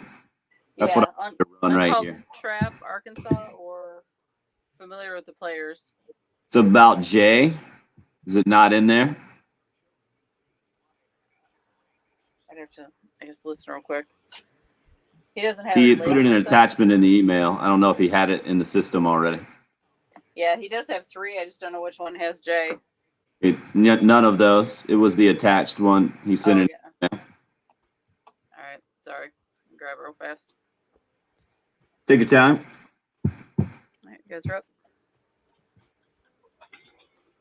Hey, if you ever wanted to grill Bill, now's a great chance to do it. Check out our website, 1075thegame.com. You can find it in the contest tab. Also, it pops up, I think, right when you pop on 1075 The Game. Grill Bill is sponsored by the South Carolina Pork Board, its member farmers, IGA food stores, and Camp Chef. You just fill out a few questions there. The more creative and more uncomfortable it would make Bill, the better from our standpoint. Then if we like where you're going with that segment, we'll choose you. You'll join us on Monday mornings, automatically win a $50 IGA gift card, and be entered to win a Camp Chef pellet grill worth more than $1,000 and the grand prize there in a few weeks. We're doing it the next few Mondays. Love to have you sign up and join us. 1075thegame.com. Again, the place to go to enter Grill Bill. I almost said Bill Grill. That would be a different thing. Grill Bill, sponsored by the South Carolina Pork Board. Hope your Wednesday morning's off to a good start from the Gamecock perspective. 2025 is when South Carolina and Coastal Carolina has been rescheduled. missed out on that game in 2020. It was supposed to be the first game of Will Muschamp's, was it, fourth season? Is that right? All the years just kind of blur by now. But obviously with COVID issues popping up, the SEC going conference only, most big-time conferences going conference only out there. Games like this were canceled all over the place, and now it's been rescheduled for 2025. And $1.4 million is the reported number. I guess the copy of the contract got released from a Freedom of Information deal. That's how we know the guaranteed number to Coastal Carolina, which is just kind of a difficult number for most of us to swallow. But big time college football, that's kind of where it's at these days. Patrick, you're doing a little bit more research on the subject during the break. Yeah, I'm trying to. I thought it would be a lot easier to find just a list of the highest guarantee games ever, but looking for at least the last couple of years, the biggest I can see was that the last game, or the game after Jim McElwain got fired, and Florida paid Colorado State $2 million, which is just insane. $2 million is about as high as I can imagine anyone paying. I think that might have been part of the buyout. It was, but I don't understand that. As McElwain was being hired, they said, all right, well, we're not going to require him to pay this, but we do want to make sure that we get a game. And then it sounds like Colorado State could kind of name their number to a certain degree in that situation. Might have been one of the more unique ones out there. But yeah, that's the big business of college football, like we were talking about with the Super League conversation. That's why there isn't an official separation right now. When that kind of money is involved, how can group of 5 schools, how can a university president or athletic director say, yep, this is what we're going to do because we want to win a championship? And then you go back to your board or the rest of you guys like, all right, now it's time to talk about finances. Oh yeah, we're short 7 figures now in a lot of different areas, but we got a chance to win a championship. That's what it's about for our players and student athletes, right, guys? We had to get rid of women's sports and other, small sports, but yeah. Guys, you're not with me here. So that's why I thought the Super League discussion and carrying it over from a college football standpoint is ridiculous because we had it. The SEC is definitely part of the Super League. You win the SEC. Steve Spurrier always used to say sometimes he thought it was harder to win the SEC or as hard to win the SEC as it is a national championship. Look at SEC baseball this year. I think it was somebody that hit us up on the live chat yesterday. It might have been Jan or somebody talking baseball and mentioning that the SEC tournament or winning the SEC this year might be more difficult to win the College World Series. Totally legit. The SEC tournament is going to be a more difficult field than the College World Series. I'll say it unequivocally right now. Unequivocally, I don't know how that goes. You got 8 teams out in Omaha, but you had top 6 teams, I think, last week anyway, in the SEC, or 4 of the top 6, something like that.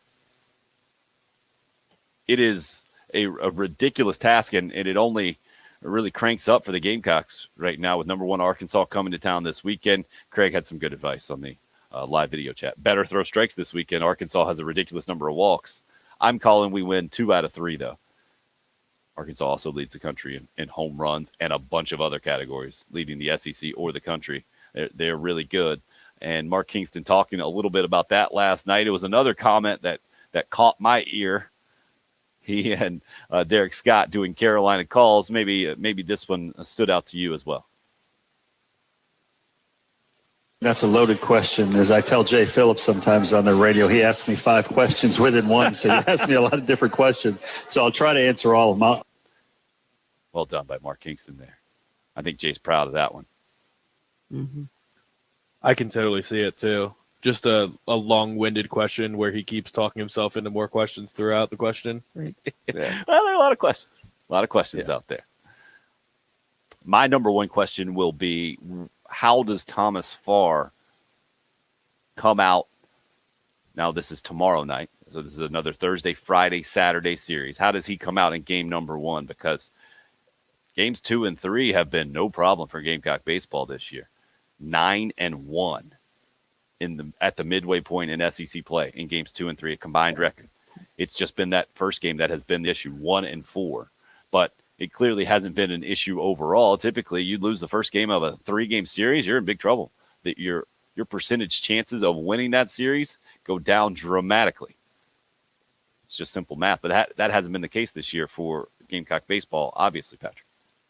Yeah. Well, so is there a decent chance that Saturday does not happen? Because this is another one of those where the rain is really bad. We talked about it for the spring game, and I found out from Tommy last week that you can't play Sunday games when it's a Thursday-Friday series. So right. You can't play Saturday, you just can't play that game. So I guess it'd be even more important.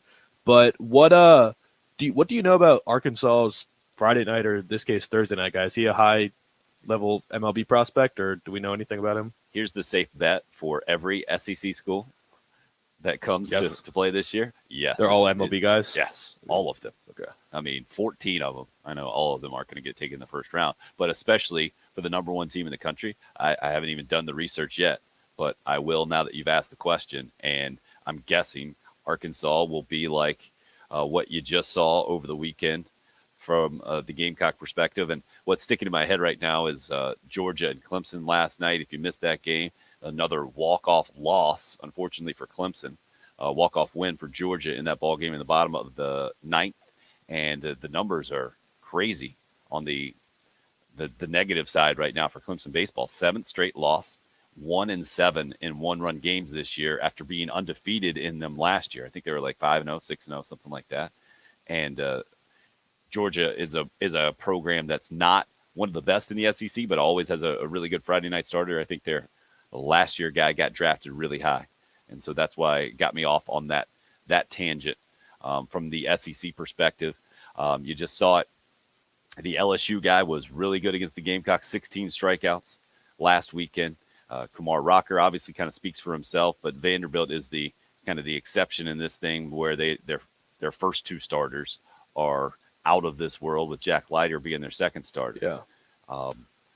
Because that just seems like the obvious reason that you struggle in game ones is that just the Friday night guys around the SEC are ridiculous, no matter where you look. And that to me has been one of the ways that South Carolina has set itself apart this year, the Sunday games specifically. And what Will Sanders has become for the Gamecocks on Sunday is the exception. You always get a good one on Friday night. And as I'm looking at this one, the first score last week for Arkansas, they beat Texas A&M in the series opener 13-0. Ouch. And it's Patrick Wicklander as their first guy. He only went 4 2/3, but had 7 strikeouts. And I'll look up his season stats there as their first guy, their lead guy. But Florida's staff came in kind of unrivaled as well. So it's nothing Carolina hasn't seen. What Thomas Farr has done, even though it's been a little bit more of a struggle for him than other Carolina pitchers, has been he's kept his team in the game. There have been some relative struggles, but he's given his team a chance to win. And now if he could get Carolina a win in that series opener, it's almost like, oh, this team would be really odd here since it hadn't happened the last 3 weeks and the Gamecocks have gone on to win. Yeah, Craig has the stat that Clemson baseball hasn't had a losing season since 1956. And right now they're under 500. Craig also adds that Farr has walked too many guys. It certainly has been part of the issue, the control. But I would say he's been pretty good overall. I'll give you the stats on his season walks and give you more stats about the preview of what you're going to see tomorrow night in game number 1 between the Gamecocks and Arkansas. Will be interesting also to keep tabs on what they possibly could do to adjust the series, Patrick, to try to get in all 3 games with rain in the forecast for Saturday that will not adjust the spring football game, according to Shane Beamer yesterday, although he admitted that he hadn't really gotten that far. He was asked about it by, I believe, Watch Fox's Mike Yuva, and he said, well, Mike, you're the only other person to ask me this, except for my wife, who continues to bring it up via text message about every 90 minutes. Have you seen a spring game played in the rain? Oh yeah, I've not only seen so it. they do it. I have been a guy who has gotten soaked and been bitter on the sidelines in Carolina spring games before. Forget that. Because I was wondering if they would just completely err on the side of caution and not even play the game in the rain and worry about injuries or whatever. They will play it. It is football. I think if you're a coach, you take that as the opportunity to prepare your team for a possible rain game during the season and all your protocols that go into place with that, making sure you got dry footballs and the communication's good and all that kind of stuff. But it does add another element, especially to an already thin and a bit of an injury-depleted situation for Shane Beamer and company in year number one. We're going to kick they'll off. Just be in a hurry to get that running clock. They'll just start in the second quarter instead of the second half. Exactly. They just put on rain tires. There she is. There you go. Nice work, Jen Jensen, ladies and gentlemen. We're going to kick off the second half of the show. When we come back, you're listening to the early game. It's 107.5 The Game. It's a new year. They're hungry. They're driven. In a new attitude. I want guys that want to be here, not just going out there to hire some guy that has a famous last name. It's not some retreads. We're a bunch of guys that I think are ready to prove to people that we can do some special things here. New attitude. I do believe that things are always meant to be. Welcome home. My parents went to school here. This is it. There's no other job in the country I would have left for. But to be right here. The home of the Gamecocks. 107.5 The Game. Quite the time to be a fan. Reasons for optimism. Looking forward to the future. I'm not even talking about football. I'm talking about if you're in the market for getting a new mortgage, maybe refinancing right now, maybe just looking at the lending atmosphere or environment right now. I suggest you check out Buford Lending. Benji Getzi runs Buford Lending and has for about the last 25 years. He and his team know they're going to give you a great deal because that's what he's been doing the last 25 years. And his experience, his specific situation of being a mortgage broker allows him to help get you the best deal and allows him to be very confident in saying that he feels like that's exactly what he's going to give you. And Benji just asked that you give him a call. Put him on your list. He knows you probably already have a relationship with another lender, and you might be in a relatively good situation right now with your mortgage, but with the way the market is now, it's been fantastic. And you definitely might want to check into the refinancing options. Benji will do that for you. He and his team. Give him a call at 843-524-2404. And if Benji can't get you that great deal that he's confident that he can, or if someone gets you a better deal, he knows. Go ahead and go with them. But all he does is ask for the opportunity. 843-524-2404. That's Buford Lending, my broker, your broker, and South Carolina's mortgage broker. From the Shepherd's Glass Traffic Center, Shepherd's Glass, a true reflection of quality. ShepherdsGlass.com. There you go. Should have you back up now. Where's Morning Heat? Where's Heat? Oh, nice. No, don't see a Heath that's gotten in here on the live stream. Looking.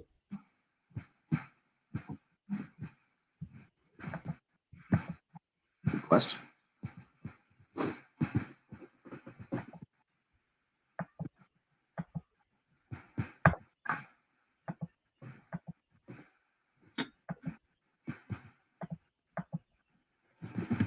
I'm just looking up pitching stats right now.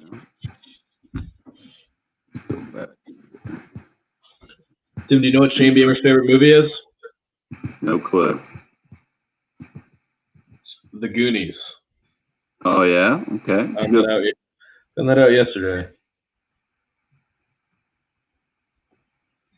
There was like I don't know what exactly the deal was, but there was an outdoor movie night in Williams-Brice last night, and they played it because it was his favorite movie, and he came running out of the tunnel with the fires going, like a whole production for the college kids that decided to go watch a movie on the field. Interesting.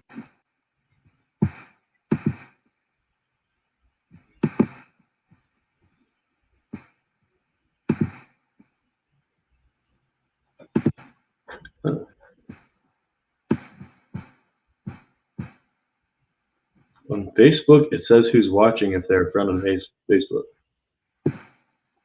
Here we go. We got some stats up on these guys now.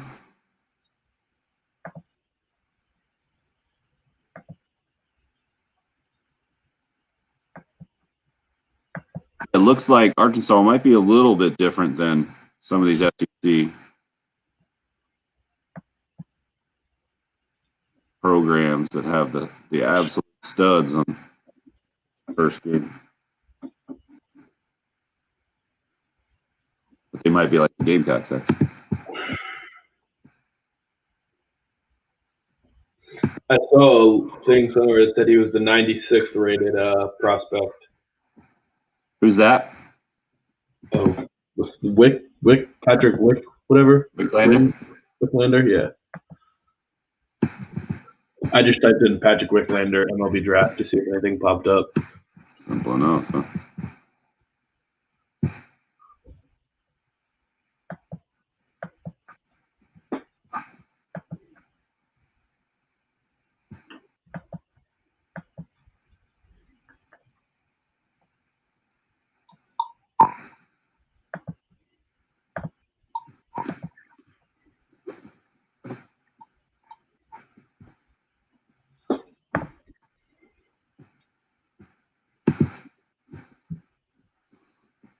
Oh, Heath is Craig's friend on Facebook.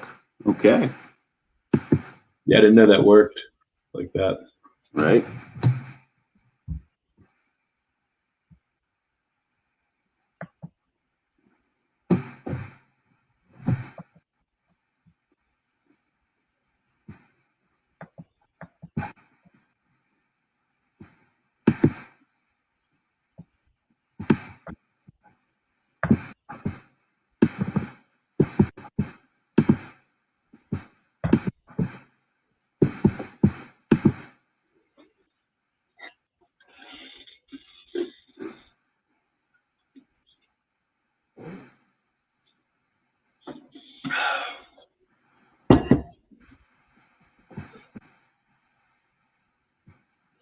Ooh, we're back.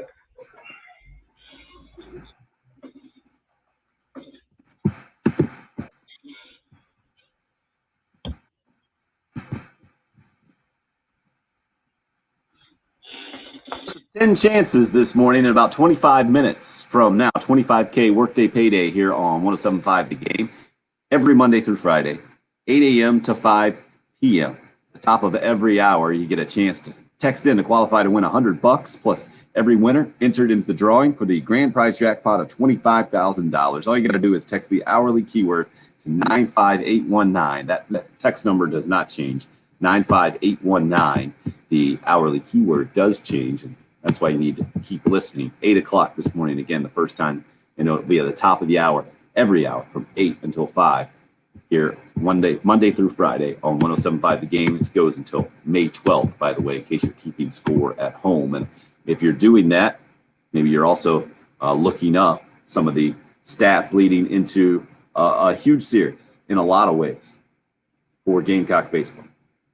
And this is just what it's going to continue to be in the SEC, with not just number one Arkansas this weekend, but also Mississippi State, Ole Miss, Tennessee still left amongst the best teams in the country. But if you're number one, it's different. And Arkansas isn't a flash in the pan SEC program. I got to put Tennessee up there. I know they're not. They have been building towards this, but they're not one of the perennial powerhouses in the SEC. They're having a really good year. Arkansas is a perennial powerhouse in SEC baseball, and they're having a really good year. And you come to Founders Park this weekend, number one in the country, it does mean a little something different. Feel like maybe this is the chance for Gamecock fans to push past any kind of mental block they might have, any kind of self-preservation, overly cautious kind of mode, and don't want to get their hopes up kind of thing because of the 16 losses in the last 2 years combined on the football field, or the not building on the Final Four 2017 in men's basketball, and maybe just not being willing to jump on board. Also, the fact that you've never seen Mark Kingston go to the College World Series. He hasn't done it as a head coach. In the post-Ray Tanner era, it has been a disappointing finish, and some disappointing seasons overall for Gamecock baseball. But I feel like maybe if you knock off number one, this will be maybe the final piece that people need to kind of push past that and really get on board that this could be another run to Omaha, the first time in 9 years that it would happen. And Bill, you mentioned it before, just historically, it's one of the longest droughts a lot of Gamecock fans have seen in their lifetime. Just how good the baseball program has been getting to Omaha through the years. Yeah, I mean, this weekend will be an interesting one from a lot of different perspectives, but game number one, especially with Thomas Farr having struggled relatively. Someone hit us up on the live chat a second ago and said he walks too many guys. Well, the stats are still pretty good, man. 64 strikeouts and 24 walks on the season. It's almost 3-1. It's not exactly what you're looking for. It's not like Will Sanders, who's basically 8-1, 40 strikeouts and 6 walks, which is kind of otherworldly. And he's been able to work out of trouble. The ERA is only at 3.28, but the record is 2-3. It's been a struggle in those series opening games. Besides that, the Gamecocks have been almost unbeatable in SEC play at 9-1 combined in games 2 and 3. And Arkansas doesn't necessarily have the absolute shutdown, automatically going to win Friday night guy. Patrick Wicklander, 1-1 on the season is all his record is. You look at the starting pitchers and the records and numbers aren't there. It's been the relievers really coming through for Arkansas this year. Kevin Kopps is their top guy. He's 6-0 on the season out of the bullpen. And then another guy out of the bullpen is 5-1. You got, it looks like maybe the guy who got the win in last week's series opener against Texas A&M is 4-0 out of the bullpen as well. He's only pitched 18 innings this year. So it looks like they might be doing it a little bit differently and not relying as much on their starting pitcher as some other programs like Vandy, especially Florida, maybe even, but doing more of getting good performances from their bullpen guys. And in that way, I think they're very similar to the Gamecocks from what we've seen from Andrew Peters and Brett Carey and Will Sanders when he was coming out of the bullpen. It's going to be a really interesting matchup. And I think because it's number one, Bill, don't you agree, for especially maybe those Gamecock fans out there that don't pay quite as much attention to baseball as some other sports, it's easy to get your attention on what's going down at Founders Park this weekend? I mean, it's a series, kind of like you said. I don't know if winning the series necessarily makes people. I think it gives people more hope that this team is a national title contender. I think when you're a top 10 team in the country and you're playing the way South Carolina is, you have to consider yourself a College World Series contender. But winning another series like this, maybe kind of as you pointed out, raises hope, raises expectation, and gives people a belief that South Carolina can indeed go to Omaha and not just be competitive there, but win the entire thing. And I think people are slowly coming around on that. It's kind of just continuing to build what is, as you pointed out, because of the long streak without going to the College World Series, is rebuilding the foundation that is South Carolina baseball. 9 years for South Carolina baseball is a long time. Longest streak, South Carolina went 17 years from 1985 to 2002 without going to the College World Series. From 75 to 85, I think it was 5 appearances. From 2002 to 2012, I believe it was, or 2013, it was 6 appearances. So, 11 appearances there in what is that? What is that, Tim? About 35 years? Is that right? Something in that neighborhood. So the Gamecocks are a regular, or have been for stretches a regular in Omaha. And 9 years is a long time to go without going. And so winning this series, being competitive this weekend, but winning the series, I think goes a long way to reestablishing South Carolina on the national scale. Let you hear a little bit from Carolina head coach Mark Kingston now from last night's Carolina Calls, talking about Arkansas, the number one Razorbacks, coming into town here. That'll take us into our break. If you would like to join the show, 803-404-6100 is the number into show. Here's Carolina coach Mark Kingston from last night's Carolina Calls.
Hey, wanted to tell you about Zero Res. Zero Res has done a great job for me and my house, and I know they can do a great job for you as well. Whether you have carpets or you have tiles in your house, you got an area rug maybe you need taken care of. That's everything that they've taken care of at my house, and it's even more important and impressive these days for me because I have the 1-year-old who's.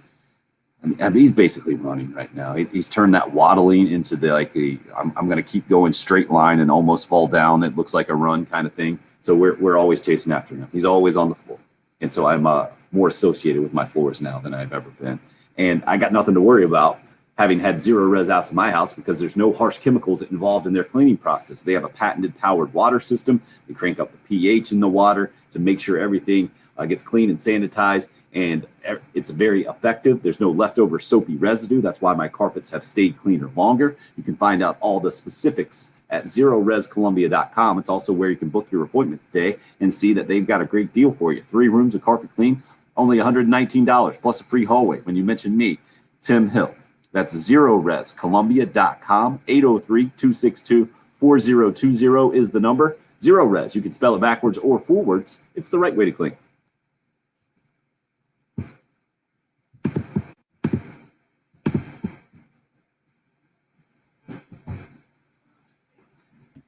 How'd the old school drop off go? Yeah, they were sluggish this morning. They were a little sluggish. So, but we got them there, and they seem to be all right. So we'll see. Good call, Mark. Some new names. Good to have some contributors on the live chat this morning.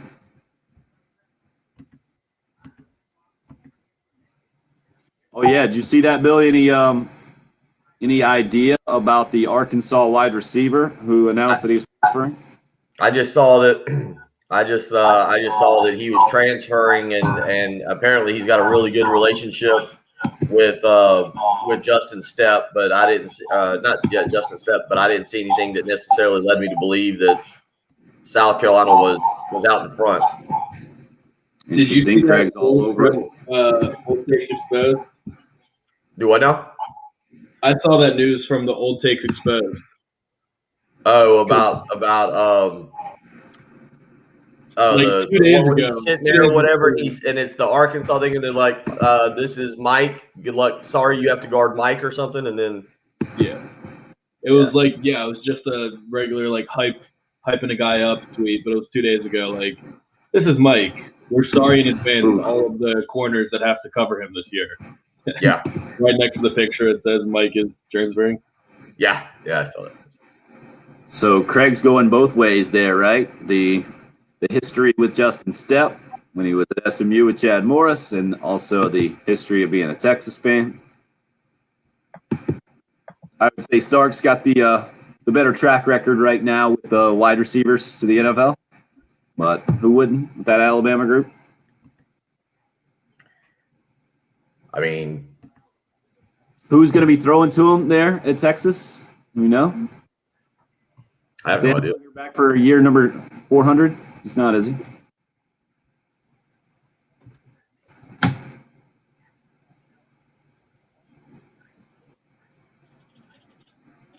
That'll be interesting to keep an eye on. That was the one group again. Yesterday, Shane Beamer was asked about one group that stood out to him, and he mentioned wide receivers. It's crazy to me. He knows what he's doing.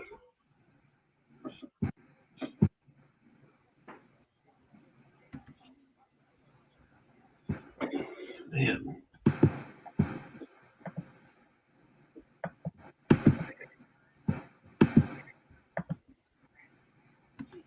Syracuse's leading scorer has been suspended indefinitely, and I just really want to know why. I can't find anything. Is this a lacrosse thing? Yep. Got it. Wow, Bill, that's impressive. Where's the most fabled number in all of lacrosse? 44? No, 22 at Syracuse. That's close. Is that Jim Brown's number or something? No, it was just all the greats at Syracuse were 22. It's like bestowed on their best player. Gary Gate, Mikey Powell, Casey Powell. getting ready to come back in. I hate to break this up. All the greats. All the greats. Gary Gate and Mikey Fowler, probably two of the three greatest players of all time.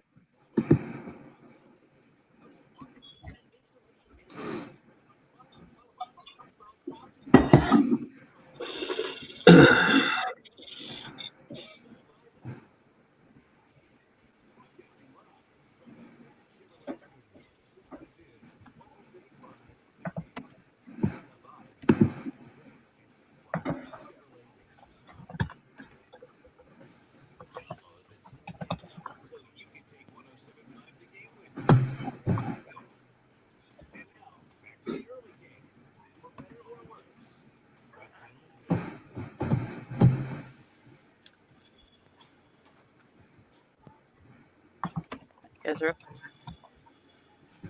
I mean, this is a win-win-win. Maybe another win in there for you. Grill Bill, I'm talking about. First of all, you got a chance to win a $1,000 plus Camp Chef pellet grill. Also, if you go to our website, 1075thegame.com right now, fill out a couple of questions. They're creative, interesting, entertaining. Then you get to join us on Monday on the air and ask those questions to Bill, make him uncomfortable, and have some radio fun. Also, if you get chosen, you get a $50 IGA gift card for Grill Bill. Again, 1075thegame.com is the place to go. We do it every Monday here for the next few weeks. And if you are picked, then you are an automatic qualifier to win that grand prize, the Camp Chef Pellet Grill. Grill Bill brought to you by the South Carolina Pork Board, its member farmers, IGA Food Stores, and Camp Chef. Looking up some more numbers or getting into the details there. Hearing Mark Kingston and Carolina calls last night talking about Arkansas and its pitching staff. And it's going to be a really interesting weekend, I say. It's a Thursday-Friday series, so it starts tomorrow night. Steve-O says, let's be clear. Thomas Farr, the Game 1 starter for Gamecock pitching, is struggling in the same conceptual fashion as is Jacob deGrom. Pitching well enough to win, not getting adequate run support. Again, conceptually speaking, not that he's on that level with Cy Young winner, but he loses the same way, and that's because of great opposing pitching, in my opinion. And that comes right off of Jay from the Interstate says, with Farr's struggles on Friday night, do you think Kingston has considered changing the rotation to get off to a better start to the weekend? I think Mark Kingston would be crazy right now to switch up what has gotten him 4 out of 5 series wins in the first half of SEC play, a 10-5 record. Whoever you throw out there on a Friday night, it's going to be a really difficult thing as a starting pitcher to get a win. That's what it is. And especially now you got number 1 Arkansas and Ole Miss and Mississippi State and Tennessee left. You got to have a guy out there that you trust and that will give you a chance to win. And that is what Thomas Farr has been for the Gamecocks, even though the wins have not come in those series openers. Carolina 1-4 in the first 5 series and then 9-1 in games 2 and 3 combined. Another thing that Friday night starter has to do is eat up some innings and set your team up to be in good position for the rest of the series. You gotta keep in mind, man, this thing, you gotta look at it from the big picture as well as just the here and now and wanting to win that first game. And that's what Carolina's been able to do. And that has gotten Bill to bust out the notepad. Yeah, buddy. Yeah. Well, because you can't go look. You can't like use ESPN's like game by game breakdown for baseball like you can for other stuff where I can look at each game. I'm just looking. So obviously Thomas Farr did not take the loss in the Georgia game, the Georgia series that went to Andrew Peters. Farr in that game threw 5 2/3 innings, gave up 6 hits, 2 earned runs. He struck out 7 and faced 22 batters. He didn't walk anybody in that game, and South Carolina loses. Quality start in baseball. You go to the Missouri game, and again, South Carolina gave up 5 in that game. Oh, we're out of time. Great. See, that's why I was trying to write all this down real quick because you can't just look at it game by game. He took the loss in the Missouri game, 5 innings, 4 hits, 3 earned runs, struck out 9, walked 5. So I'll kind of look at this a little bit more during the break just to kind of break it down. But 5 innings, 4. That was the Missouri loss. So I'm with you. He hasn't pitched. He hasn't been awful, and I don't think you mess with the rotation right now just because I don't think you're necessarily going to get better production from Brandon Jordan or Will Sanders. Will Sanders, thank you. I knew it was not Wesley Sanders. I knew the former tight end Wesley Saunders was not the pitcher on Sunday. Good call. Good call. So it's gone from a really good quality outings to he hasn't been terrible. Is that what you posed it, Bill? Good enough to win, I think is what somebody said. Hour 3 coming up. Over Columbia. Goal coverage right here. 107.5 The Game. A Cumulus station. All right, we're back here. Yeah, I mean LSU 4 hits, 2 earned runs, 3 strikeouts, 3 walks. He doesn't pitch very long either. Weird thing. You get to the 5th inning, you go 5+ on a Friday night. You're doing what you need to do. You have a game-by-game breakdown on his stats? No, I don't think. Stats. Yeah, you can get it in the notes, Carolina.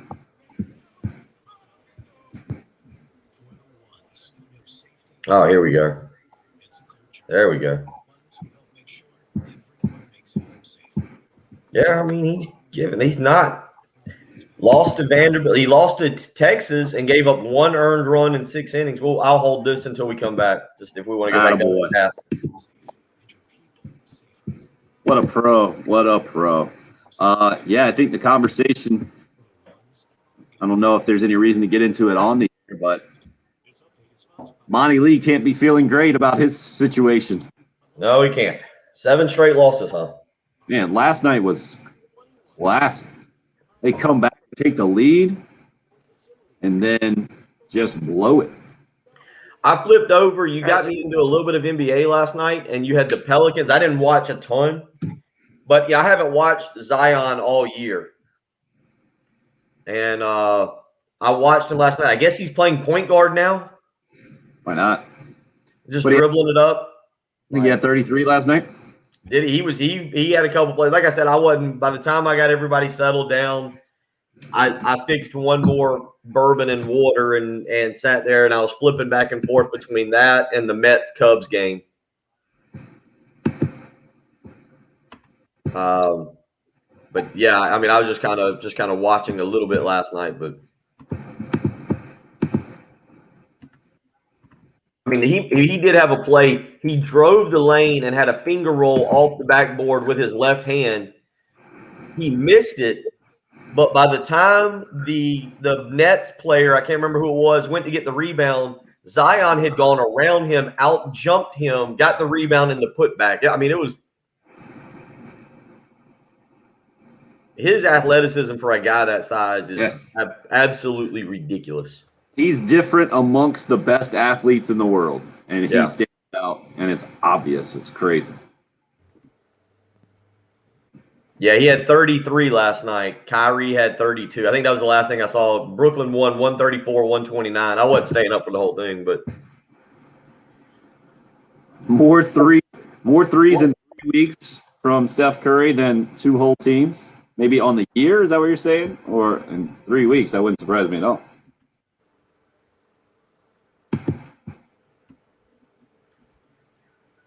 I didn't realize. Y'all know what Zion's averaging for the year? I would guess 20, 23, 24. 26.8. Wow, strong. 27, basically. I hear you, Mark. I'm hoping the Braves can bounce back. It'll be interesting to follow the Acuna deal.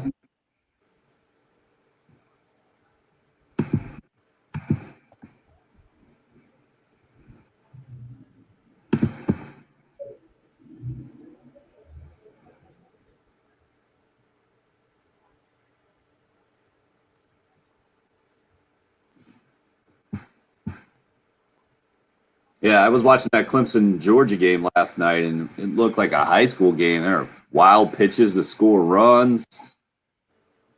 Just pitchers couldn't get outs when they needed them. Georgia hitting a few bombs. If y'all want, I was listening as I was coming back. I don't know. I think there's a couple ideas on it because the spring game is not being televised. It's being on. Since it's on the internet, SEC Network Plus.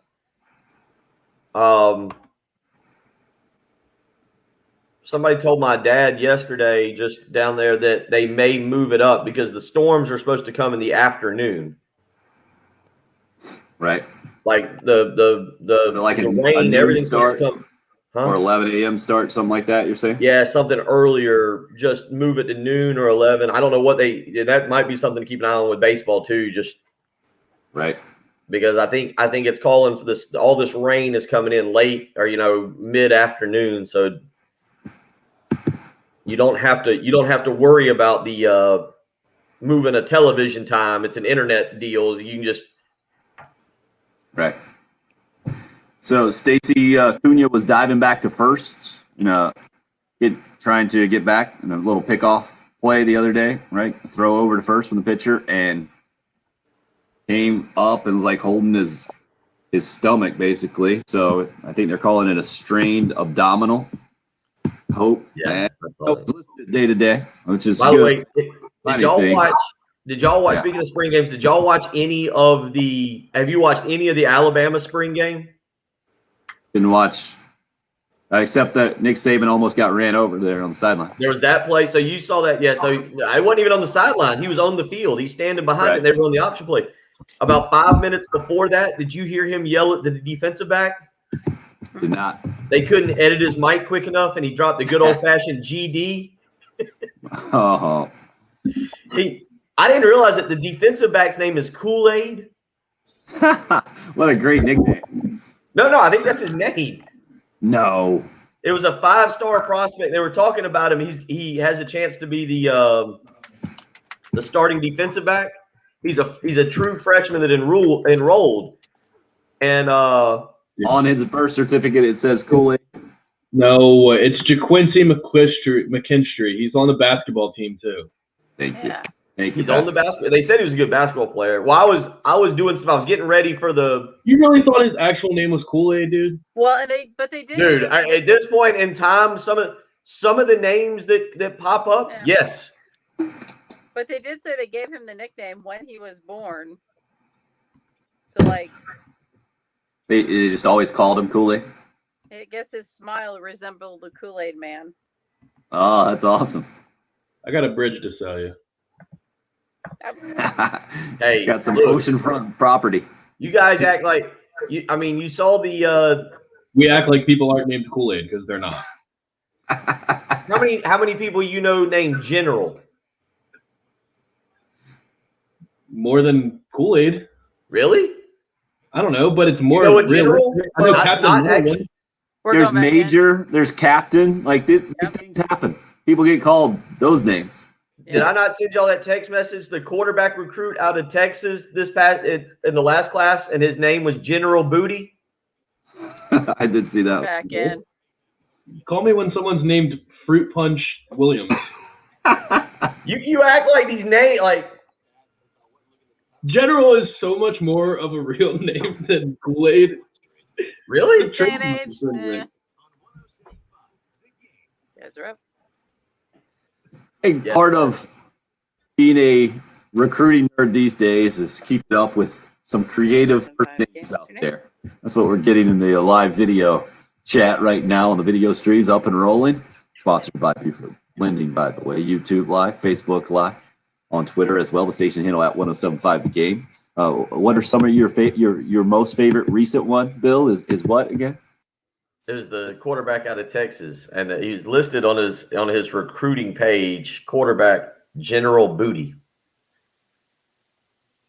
Chris says there was a guy in my high school named Kool-Aid, and that's where this conversation began. The Alabama spring game you were telling us about, that Nick Saban was mic'd up, and they didn't do a great job of being able to edit some of his unairable, typically, comments.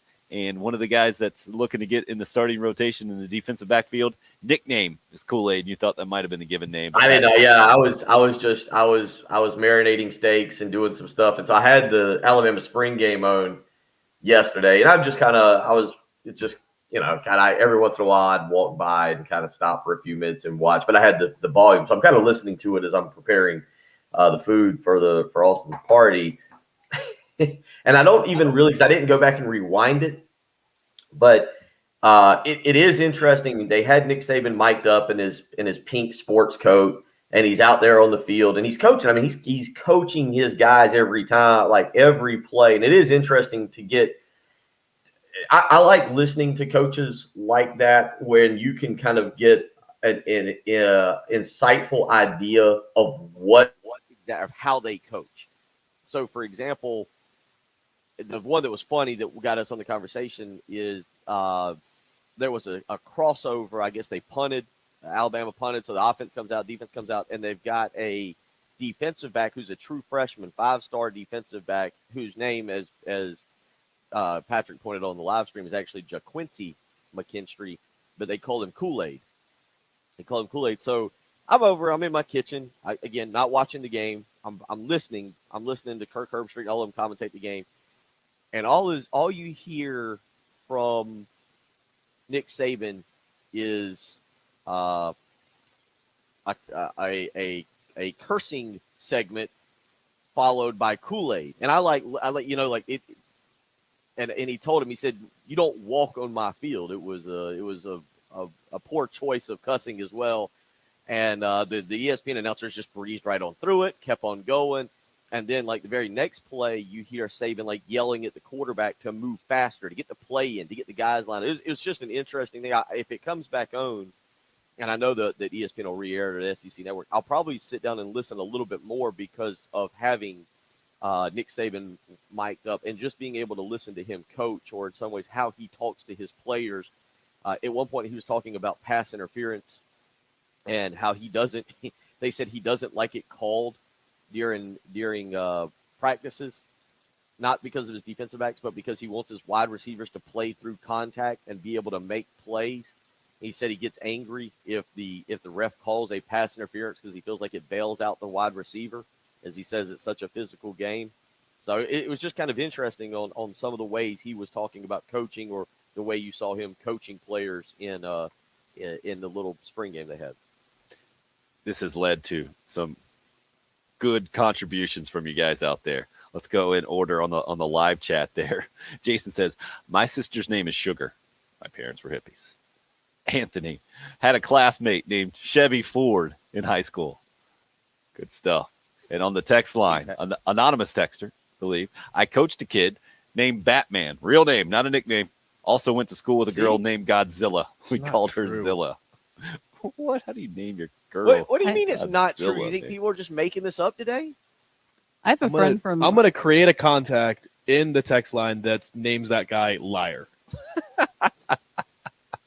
What do you have to see some You birth did not certificates? coach a kid and go to school with someone whose names on their birth certificates are Batman and Godzilla. That did not happen. Hey, I wouldn't be shocked. And when you were No. talking there, Bill, you said you were marinating steaks. That'd be a pretty good nickname as well, right? Marinade. You got Kool-Aid out there. Marinade. might be Batman and Godzilla. I mean, his first name could have been Bat, and his last name could have been Man. These people, there's a Batman and Godzilla in the same town. People's real names are that. No way. Wouldn't shock. No way. I had a friend, Penny Nichols. Nice. Yeah, see, people do like. Well, those are like Right. names. Legit Those are names, right. names. Batman. No one is named Batman. That would be pretty annoying. But No, a parent did not name their daughter Godzilla. It didn't happen. Hey, people lose bets. Parents lose bets, man. Not everybody's the firstborn. Not always the first choice of names. Mark and Ridiculous. Travis are with you on the live stream. Speaking of names and recruiting names, Mike Woods is the name that popped up just yesterday for Gamecock football fans as one of the best Arkansas receivers returning, or maybe the leading Arkansas returning receiver. And knowing that Justin Stepp just came from Arkansas, Woods apparently committed to play for Justin Stepp, I guess, out of high school at SMU, where Stepp was with Chad Morris, and moved with him to Arkansas. Bill, anything to this? Would you expect it with a position that has 18 guys in the spring? Is South Carolina at that point where they want to take wide receivers? There's that, and then the other side of with no one proven. doesn't Carolina have to be interested in that and already having the relationship with the Justin Stepp and Mike Woods? The way, if I understand this correctly, and this is recruiting and the numbers. What we're talking about here is the numbers. The 25 number that you're recruiting for, either the 21 class or the 22 class. And so I understand what you're asking, but if I understand this correctly, if South Carolina took Mike Woods, and I don't know what other examples are out there, but if they took Mike Woods, he is technically a graduate transfer. He would have to graduate from Arkansas. He would not enroll until Arkansas, and he would count toward the 25 people in the 2022 class. And the reason I say that is if you look at the 2022 class and you go, okay, well, we want to go ahead and count this guy forward and take one less guy that maybe is a high school player or a junior college prospect, you could do that, and that guy would count forward. And I feel like I'm talking Latin to you right now as I look at your face on the live stream while I'm trying to explain what class this Mike Woods would fall into. No, I'm with and you. Why I understand you would do it. So if he goes to the 22 class, yeah, you take a chance. I think, you're take a looking chance. This is the most proven guy they would have. It's the least chance Okay, they'd be then- taking. Well, right? then it's a no-brainer, right? Absolutely. Why wouldn't you do this if you're Carolina right now? Numbers have nothing to do with it. If you have a chance to get him in, you get him in. Yeah. Right? So, and that 22 that's class my that you're point. talking about, where are those numbers right now? Is it 2? Well, yeah, they got 2 commitments, yeah. So and that's my point. That's why I said you were asking when you have 18 guys on your roster, why would you do this, or for what reason would you do this, even though you don't have anybody proven? That's the reason you're adding a guy to the next class. Well, that's probably a realistic thing to do. I think it's also realistic to expect that in the next few weeks, maybe a wide receiver or 2 transfers out. I mean, you've got to think that they're sitting in a meeting room with Justin Stepp looking around going, man, there's a lot of people in this room. Don't know if I can get playing time here. Maybe I should head somewhere else on my own. So you got to think that there might be a little bit of attrition. I've got to imagine that with what's happened with the transfer portal in football, you're going to see in May another huge wave of transfers as kids come out of spring ball and finish up their classes at wherever they're at, whatever school they're at. And as they come out of spring ball, they look around and go, maybe it's a good idea for me to transfer and go find somewhere else who's got a little bit more playing time now that they've had the opportunity to go through spring ball and see where things stand. Over at Arkansas, they're baffled by this thing, man, because they just played the spring game. Patrick, I think you mentioned it. Maybe, I forget if it was on the air or off the air about an old takes exposed there. It was just, 2 days ago, maybe, talking about Arkansas being the only team in the SEC with 2 wide receivers returning with 600 yards last year. And apparently the spring game went well, and Mike Woods even tweeted something out himself, encouraged after the spring game. I think they're baffled here because, and then yesterday, as this thing is going down, after the news was announced, this wide receiver, Mike Woods, announced that he's entering the transfer portal. He just wanted to say that Arkansas is in great hands with Coach Pittman and his staff, and the wide receivers are in great hands. And he wanted to make one thing clear, that the new wide receivers coach there, no problems with him. He's my guy, great coach, better man. Stop throwing hate his way. This was not personal. Interesting. Very interesting. Does this make you, what you say, interesting? If Mike Woods ends up at South Carolina or at Texas, I think it was Craig on the live stream mentioned Texas. If he ends up at Texas, Mike Woods is from Texas. Does it make you suspicious that somebody at Texas or Justin Stepp reached out to a high school coach, knowing how the transfer portal is, and said, hey, we'd be interested in having your guy if you want to just, let his parents know, let somebody know? I mean, does that make you suspicious? Because that's kind of the big deal with the transfer portal right now, is how easy it is to back channel a message to a recruit or to a current player. If you've got a relationship with the high school coach, if you've got a relationship with a guardian, to back channel a message to the player, hey, we'd be interested in having you if you wanted to transfer. Kid goes into the transfer portal, If he ends up, he's from the state of Texas. He originally committed to SMU, which is where Justin Stepp was at. He followed Justin Stepp to Arkansas. I'm not doing this to say that Justin Stepp is doing anything nefarious or wrong. What I am saying from the big picture of college football, I mean, look at Josh Heupel. Let's use Josh Heupel for a second. A relationship with Joe Milton. Now, I don't know if Joe Milton transferred. I don't really know all the details on Joe Milton's transfer from Michigan. I know he got kind of beaten out in the middle of the year. I don't know if he was in line to fight for a starting position at Michigan. I don't know if he'd been moved so far down the depth chart. I don't really know the Joe Milton-Michigan relationship situation after he got beaten out. But Josh Heupel's got a relationship. He's from Orlando. The easiest thing in the world is for Josh Heupel to call back down to Joe Milton's high school and be like, hey, you know, I know he's second team at Michigan. I got here, and we really need a quarterback. You know, if Joe wants to enter the transfer portal, Tennessee's a good place to have him.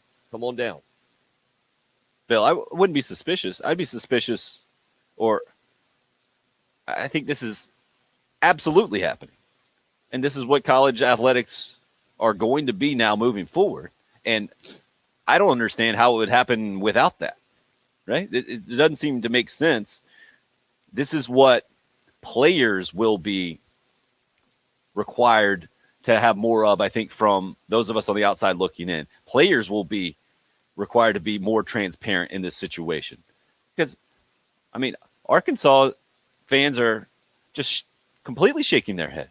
And the only real explanation that would make sense to me right now, Bill, is either you go play for a wide receivers coach that you had a tremendous relationship with in Justin Stepp, because South Carolina and Arkansas, we would all say out there about the same, right? It would be a lateral transfer, maybe less with nothing proven at quarterback.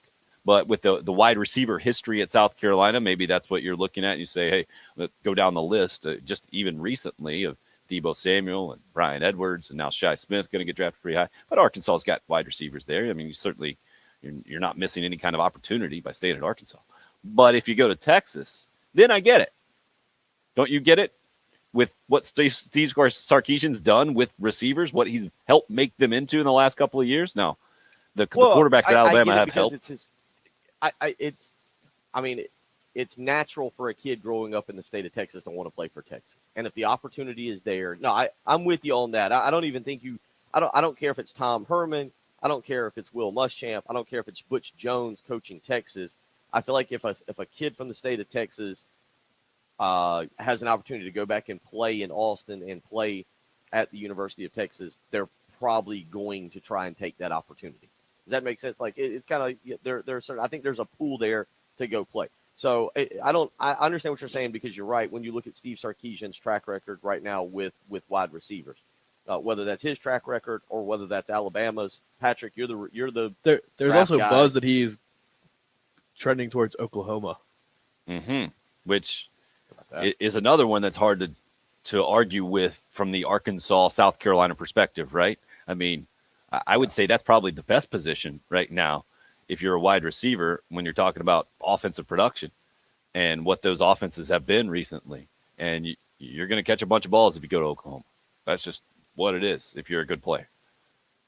It's something to keep an eye on. Mike Woods, again, the name of the Arkansas wide receiver who announced his transfer and has Arkansas fans kind of baffled right now. We'll see how that shakes out. But, I mean, there's certainly got to be a conversation between Justin Stepp and Mike Woods. And it's interesting to me that he would count towards the 2022 class, which makes it an absolute no-brainer from the South Carolina perspective that you go after a proven guy in the SEC. The numbers in the last, 5 games last year, I think I just looked up. I saw really pretty good and probably better than any Gamecock receiver not named Shi Smith. And just in the last 5 games, 4 touchdowns, I believe. Maybe 399 yards receiving, something like that. Impressive stuff, Mike Woods. Interesting times. I'm surprised we haven't seen more of that, actually, Bill, in this transition from Shane Beamer, from Will Muschamp to Shane Beamer, just because of the position the roster was in, of more guys transferring in or transfer possibilities. Maybe that's because a lot of the coaches haven't come from other SEC-type programs and have kind of worked their way up. Yeah, and again, I think I think there's a lot to it. I think there's as you pointed out, we have 3 coaches, Beamer, Torian Gray, and Justin Stepp, who are coming from Power 5 programs, who have recruited the kind of athletes who've really recruited and built relationships with the kind of athletes that you need to compete. And I think both of those situations, there's a fine line in going back in, say, if a kid transferred from Oklahoma and Shane Beamer saying, hey, why don't you follow me to South Carolina? I think there's a fine line in trying to do that and not make it look overly suspicious that you did that. I think it's a little bit difficult. I don't know how many kids you've really seen do that across the country, but certainly the transfer, allowing the one-time transfer is a great thing for kids because you're giving them a little bit of freedom. You're giving them a little bit of power back as opposed to making them sit out a year if they transfer. So from that standpoint, it's a great thing. It's a really bad thing, though, for behind the scenes or nefarious recruiting when the easiest thing in the world is when coaches are allowed to go back on the road, when they're allowed to go back on the road and they can wander through a high school and they're talking to a high school coach and maybe that high school coach has got a big-time recruit at another school who's not playing or is not happy for the coach of school X to say, I saw your kid here is not playing. Let him know he's more than welcome at my school. He just needs to enter the transfer portal and we got him a starting position ready. That coach easy can walk through a high school now and recruit former players and current players. Well, also the position Shane Beamer's in. Just yesterday, he was again talking up the Carolina wide receivers. When you got 18 guys and you're hearing your head coach speak well about your position and the effort and the buy-in and everything involved there and knowing that they were not highly thought of going into spring, and then you just turn around and you bring in another transfer, that creates a bit of an issue, I would think, internally that you have to take care of, or you could maybe it's solved with, hey, this guy's a proven player. We got to bring the best players in. We're bringing them in. You guys are competing. Now you got another guy to compete with. That's just how it's got to be here because this is big boy football. Kind of goes into another comment Shane Beamer had yesterday. We'll let you hear this as we head to break, talking about his personality and building relationships and that whole process, but not to be confused about his optimism and his energy and hearing him speak publicly that when it comes to getting on the field for spring practice, he and his coaches get after it. This is, again, new Carolina head coach Shane Beamer. You're listening to the early game on 107.5 The Game. Don't get that wrong. I mean, yeah, it is positive and high energy, but it's not like if we go out there and a guy's not playing with the effort that he needs to play with or isn't practicing the way that he needs to practice, that we run over there and pat him on the back and tell him everything's okay and he's going to be better than tomorrow and get it next time. I mean, we're highly, highly, highly demanding out there. The home of the Gamecocks and new head football coach Shane Beamer, 107.5 The Game. Today is an absolute dream come true. Not just to be a head football coach in the Southeastern Conference, but to be the head coach at the University of South Carolina. Welcome, coach. Yesterday for the 9-year-old, I grilled steaks. We had salad. We had baked potatoes, fantastic cake. It was a big, big day around the Gunner house, which meant I needed a great night of sleep. And with a Sleep Number bed, I was guaranteed to get it. Sleep's vital to your everyday health. I knew a great night of sleep was going to be important to waking up today and ready to tackle a Wednesday. Put that Sleep Number setting on 45 last night. Got a fantastic night of sleep. And look at me this morning. I'm peppy. I'm excited. It's like yesterday was just a breeze. It wasn't. It was difficult. I put on a great birthday. What can I say? Right now, you can get a great night of sleep with a Sleep Number bed. How about this? Proven quality sleep is indeed life-changing sleep. Introducing the new Sleep Number 360 P5 Smart Bed. You can get a queen smart bed right now for $1,799. 2 stores to choose from to check out this great deal. One in Irmo on Harbison Boulevard across from Buffalo Wild Wings. The other in Columbia 2-Notch Road across from Sand Hills Mall. You can visit them on the web, sleepnumber.com. I'm telling you what, making an investment in your bed is important. It's important to get a fantastic night of sleep. There's a lot of you out there, you're like me, you're young parents. You got to deal with your kids. You got soccer, you got baseball, you got cheerleading. You need a great night of sleep each and every night. It's vital to your health. Check out a Sleep Number bed. 2 stores to go to, one in Irmo, Harbison Boulevard across from Buffalo Wild Wings, the other in Columbia, 2 Notch Road across from Sand Hills Mall. Right now, the new Sleep Number 360 P5 smart bed. You can check out a queen for $1,799. It's a great deal. You need to go find out for yourself. Make the switch to Sleep Number today and find out what a great night of sleep is truly like.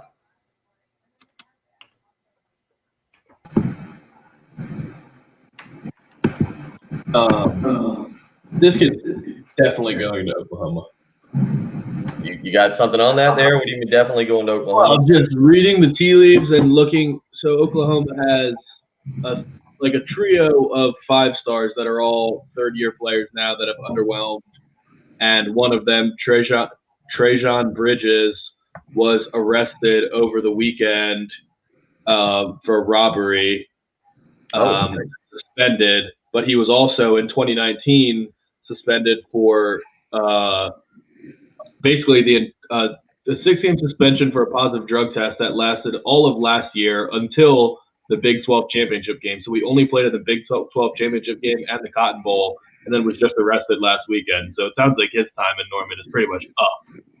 And the rest of their receiving core has been underwhelming. So it just seems to make sense. That conversation went, hey, we just had a spot open up. Yeah, I think so.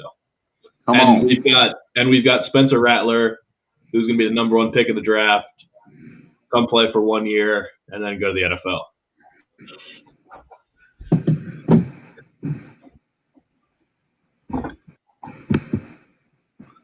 Yes, Trey and Mark, these are the best cakes, not the overrated cakes. These are elite cake choices here.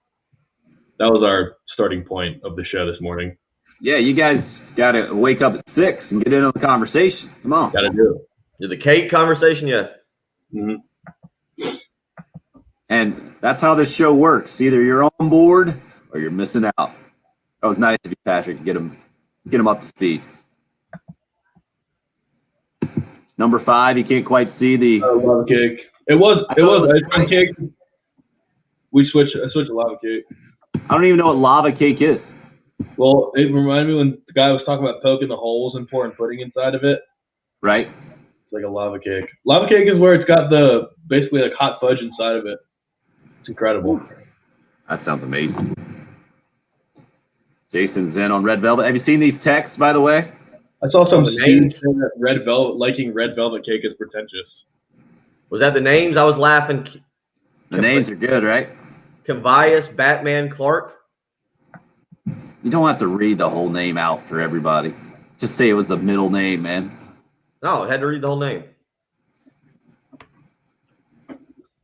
Don't have to read the last name of Godzilla. Just wait. Did Godzilla have the last name?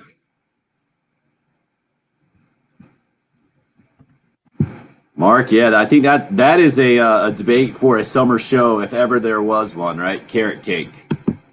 Yes or no? That's the poll question. Carrot cake, yes or no? I'm a yes guy. I'm with you guys. Underrated. Good stuff. It's fine. What's that, Patrick? It's fine, but we're talking about the best. We're talking about the best cakes here. Like, it's fine.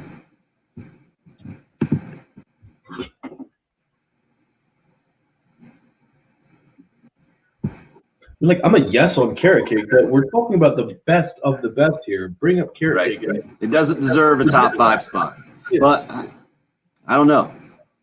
A good carrot cake is as good as almost any other cake, right? No. No?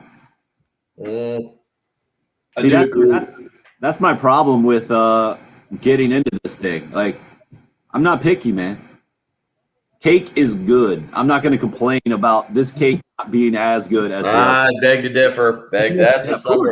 Is any cake good? That's a poll question if I've ever heard one. Is just any cake good? I think it's a measure of maintenance level here, and I would have expected you to disagree with me. I agree that cheesecake is a broad term. I said earlier that we could easily make a subsection of top 5 cheesecake. Yeah, I agree with you on Jason, that. you got to get on board too, man. 6 a.m. Show starts at 6. Chop chop. For all 3 hours, you're clearly missing out. Yeah.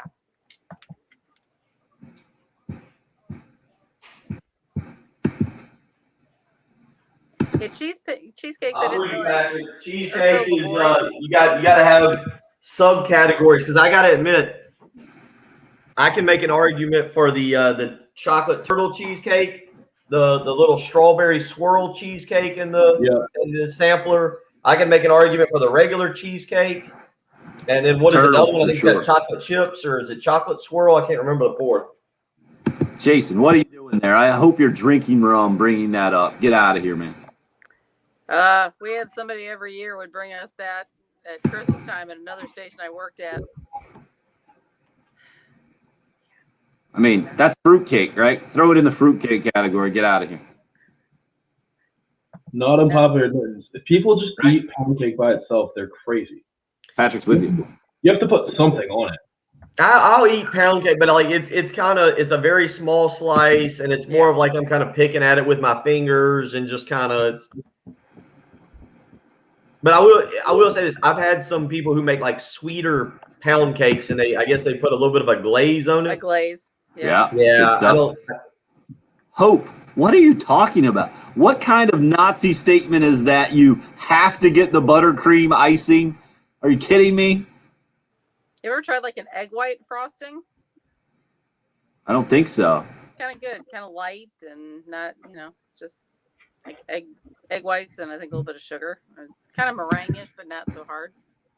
First time we've heard from the Dooley, I believe. Welcome to the show. Thank you. Our apologies. If you want to go top 5 veggies tomorrow, we can do that. Alan mentioned this Cold Stone. I once saw a man steal 3 Cold Stone ice cream cakes by putting them in his pants and walking out of a store with them. Stop it. Was he known? How large are his pants? On the campus of Johns Hopkins University. That was probably a lacrosse player then, huh? It was after we watched the Albany Johns Hopkins lacrosse game. We went to Cold Stone after the game, and the guy came in 3 separate times, put a cake down his pants, and walked out the front door. Was he watching Animal House? It was incredible. So Were you many. cheering? No. We looked at the price tag, and they were like $60 cakes, too. Right. Well, that's one of the reasons the ice cream sandwich cake has been such a revelation around our house. It's like $4. Yeah, that's genius. $4. It's amazing. Ice cream sandwich cake. We had at the little soccer party on Sunday. They went and bought some ice cream cakes. I think they bought 3 or 4 from Cold Stone. And apparently, I didn't realize this. Apparently, ice cream cakes are not cheap. No, they're not. Right? We're talking about that. Yep. We're coming back in. RL, I don't know if I trust you anymore, man.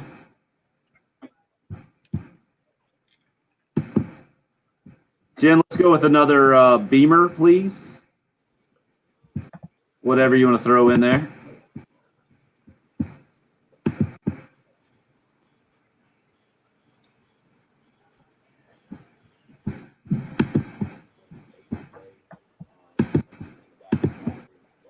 Snap and really excited about the spring he's having, and as well as it got some opportunities last Saturday as well. I think what you want to hear if you're a Gamecock fan about the first 5-star recruit in the Will Muschamp era, Zack Pickens, defensive lineman, hasn't put up big-time numbers, no real signature moments, I think I would argue, Bill, in a couple of years in the Gamecock football program. And maybe the best representative of Will Muschamp can recruit, is supposed to be a defensive guy, and there's a bit of a disconnect with getting guys on the field that have talent and then getting them to produce. Is that fair? I feel like you're using the broad scope of defense. I feel like if you were saying safety, because wasn't he supposed to be a safeties coach? Wasn't that his position? Like, you're talking about defense line. I get it. I agree with you. I guess also I factor in the position coach. Tracy Rocker was supposed to be a veteran with a lot of experience that could come in and teach these young guys. Because we talk about Zack Pickens, but you got Rick Sandage there, who was highly thought of. Obviously, Alex Hunley is a guy who was only there for, I don't know if Alex enrolled. I don't think he enrolled early. I think he played lacrosse last year or was going to play lacrosse at Hammond, and ended up not enrolling early. But I mean, there's more than just Zack Pickens there. So when you say that, Tim, I also have to factor in the defensive line coach when you talk about guys developing and getting better. Brad Lowing was the best at it. I wonder, John Scott Jr. was only here for a year and then got plucked away by Penn State. So I agree with you on the recruiting aspect of it when the way you worded it, but now you put it on a guy like Jimmy Lindsey to come in and develop some talented pieces. I mean, according to the recruiting rankings, that defensive line shouldn't be bad. I don't know how good they should be, but they should be able to hold up against the run and maybe rush the passer in the top half of the SEC. When you talk about Ngbare, when you talk about Sandage, Pickens, obviously Burks, throw in Alex Hunley, Jabari Ellis is back for another year. I know I'm leaving somebody else out that probably I shouldn't be, but there are people there that were highly thought of in the recruiting industry, business, whatever, that should make for a pretty good defensive line. But I don't put the development on Will Muschamp. I feel like that's where you're going with that.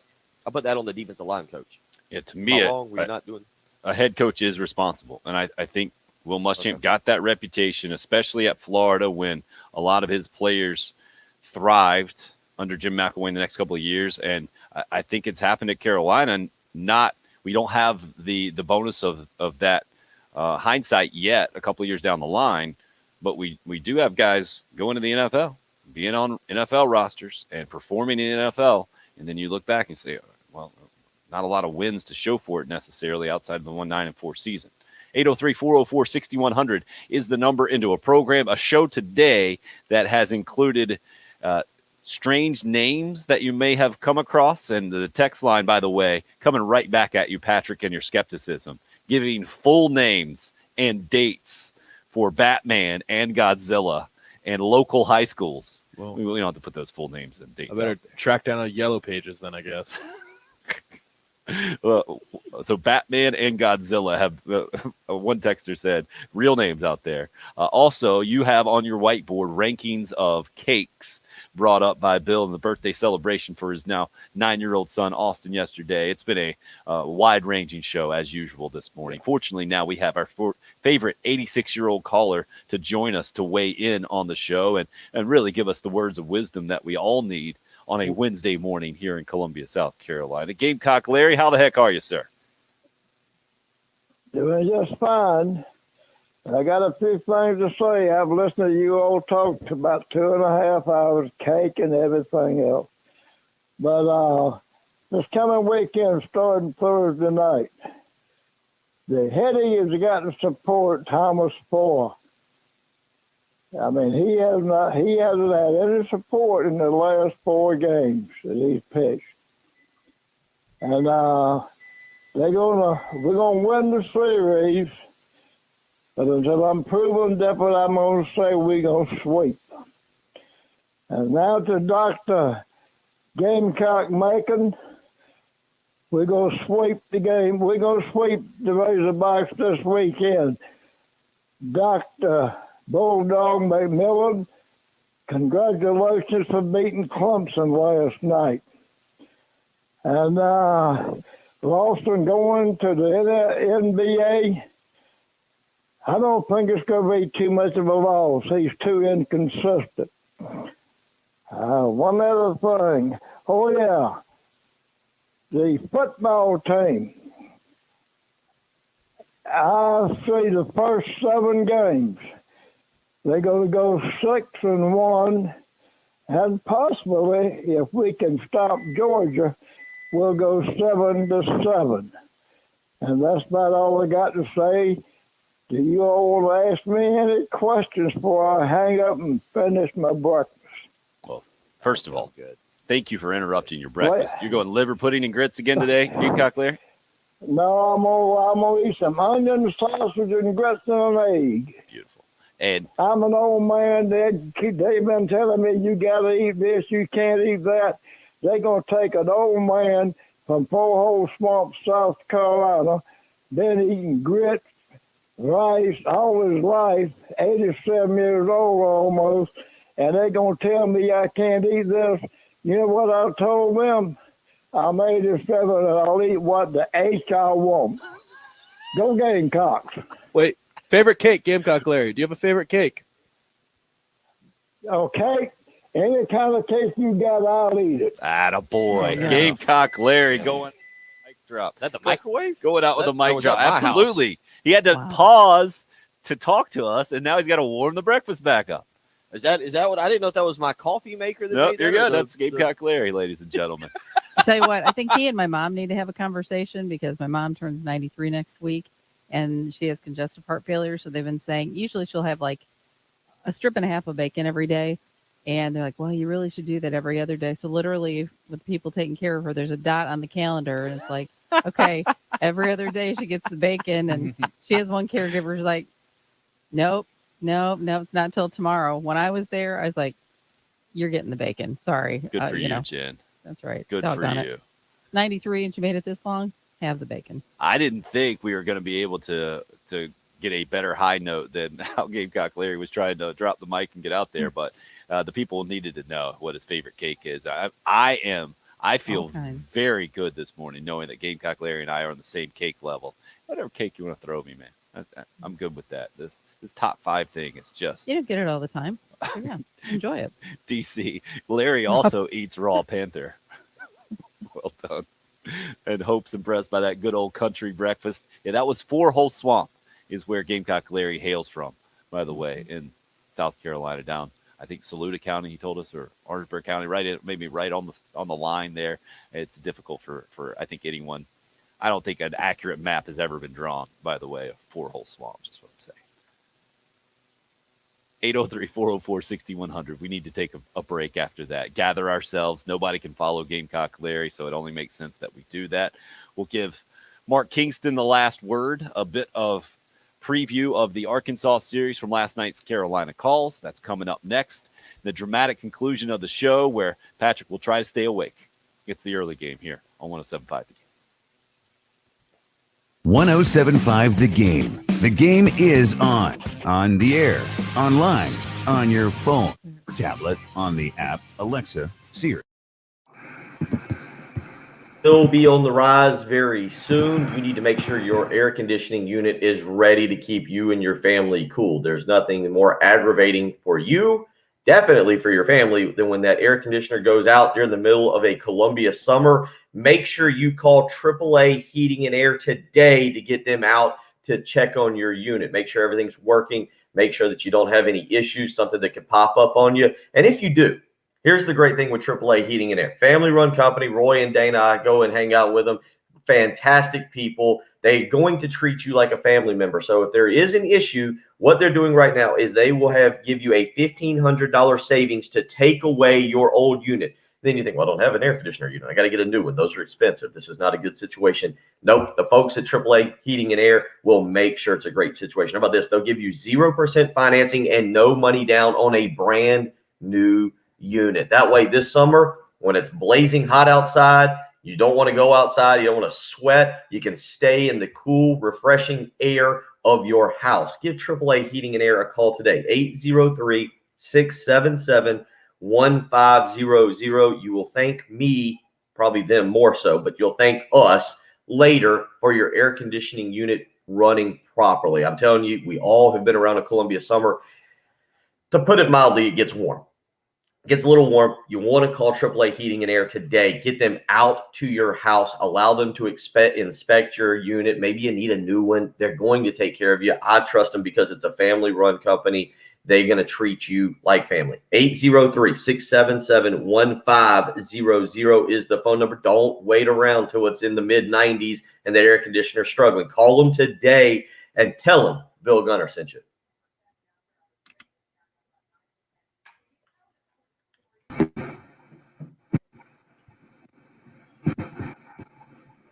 Boy. All righty. Patrick, did you get any sleep yesterday, man? You're on mute. Yeah, I got up at like 2:30 or 3 maybe. Okay.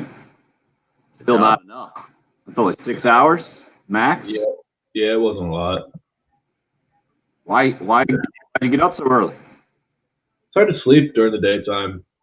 Oof. That schedule's rough for sure, man. I take a Benadryl and sleep as long as it keeps me out, and then get up.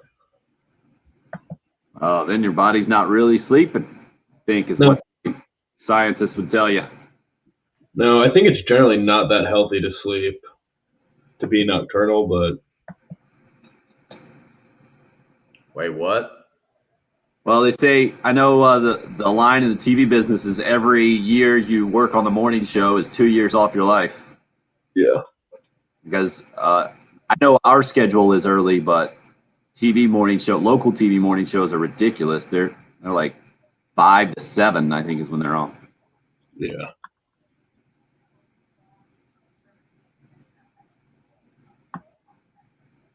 I agree with Alan here. Absolutely a crime to prevent anybody from baking.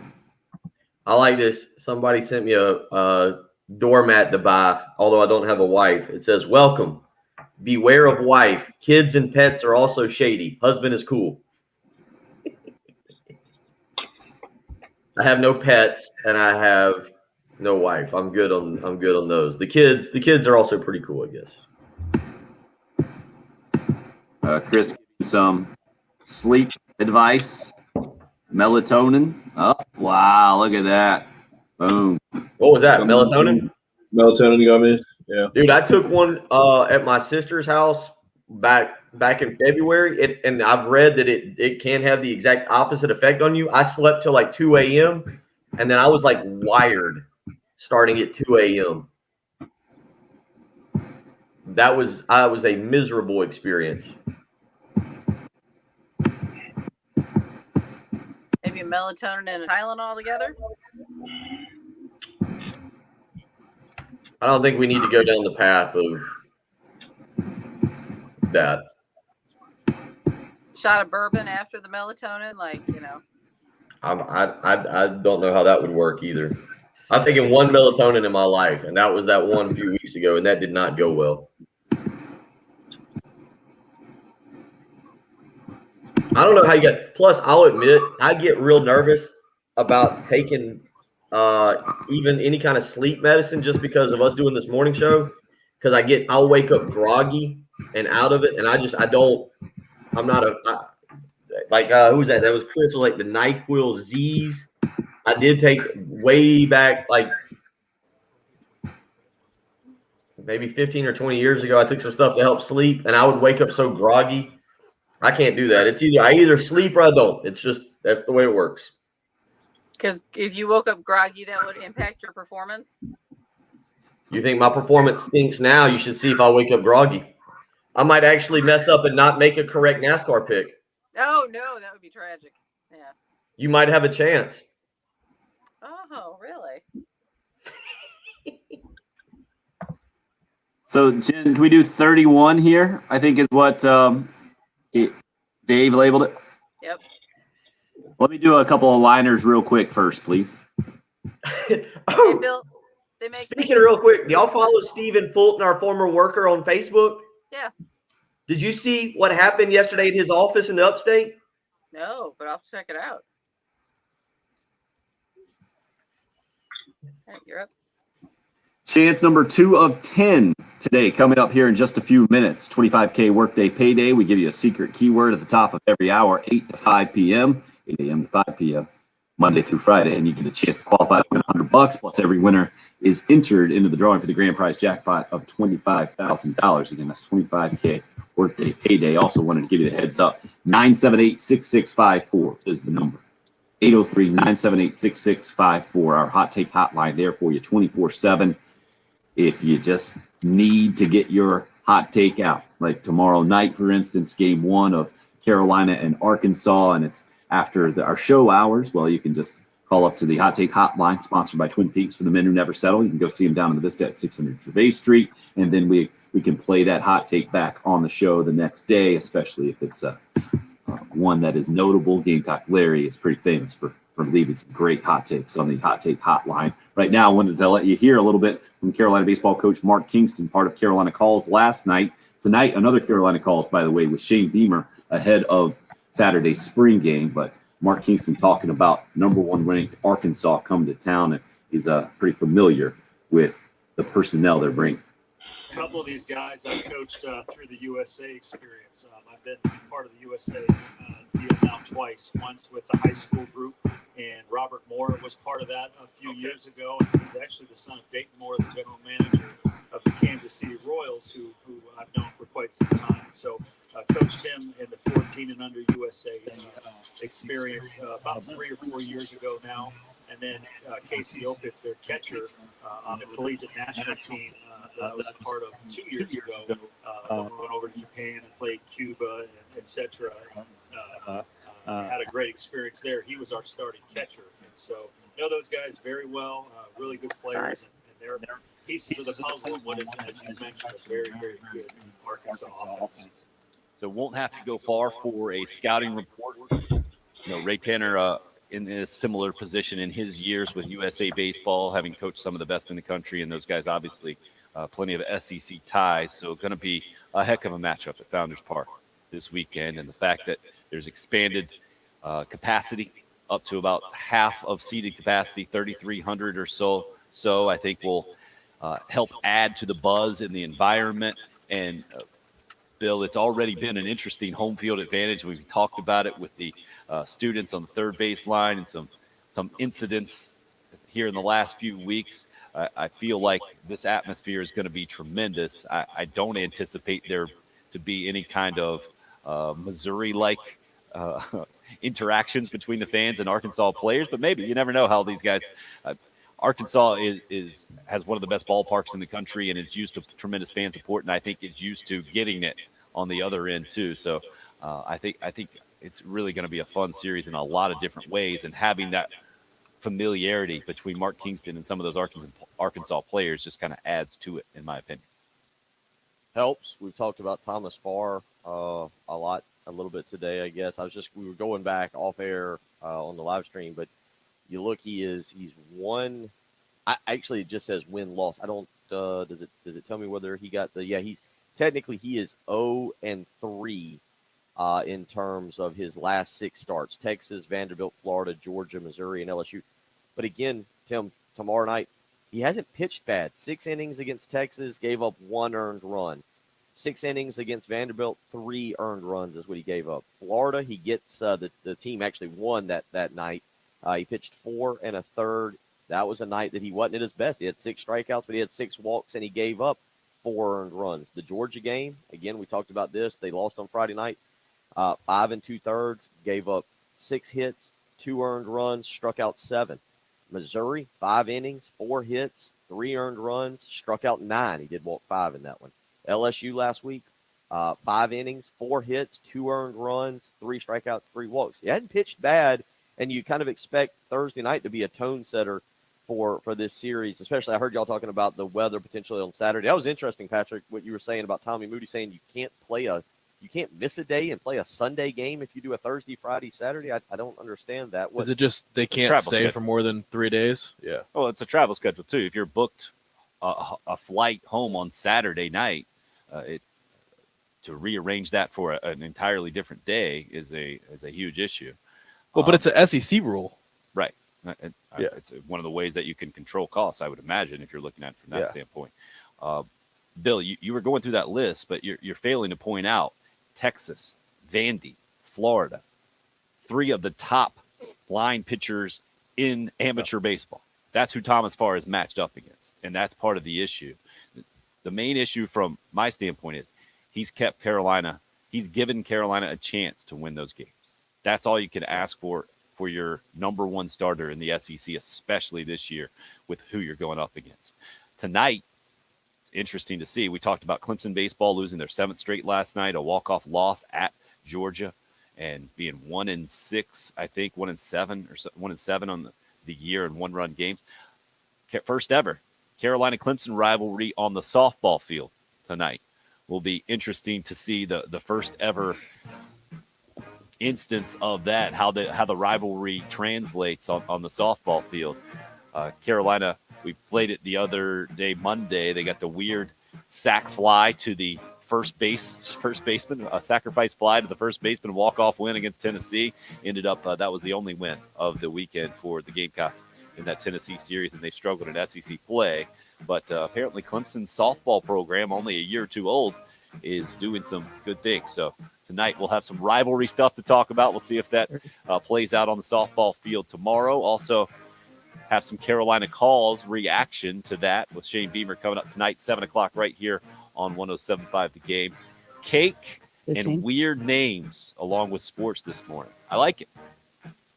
Weird job, cake guys. names. 8 days.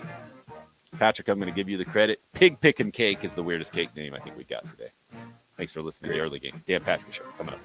This is South Carolina head women's coach Dawn Staley, and you're listening to the home of the Gamecocks, WNKT FM. All right, Patrick, you made it. Congratulations. Thank you. I'll get some sleep, man. Yep, bedtime. Bedtime. I think it's time for a new job, man. If people at work are trying to make you do work stuff. I agree. Not even 9 a.m. Sure.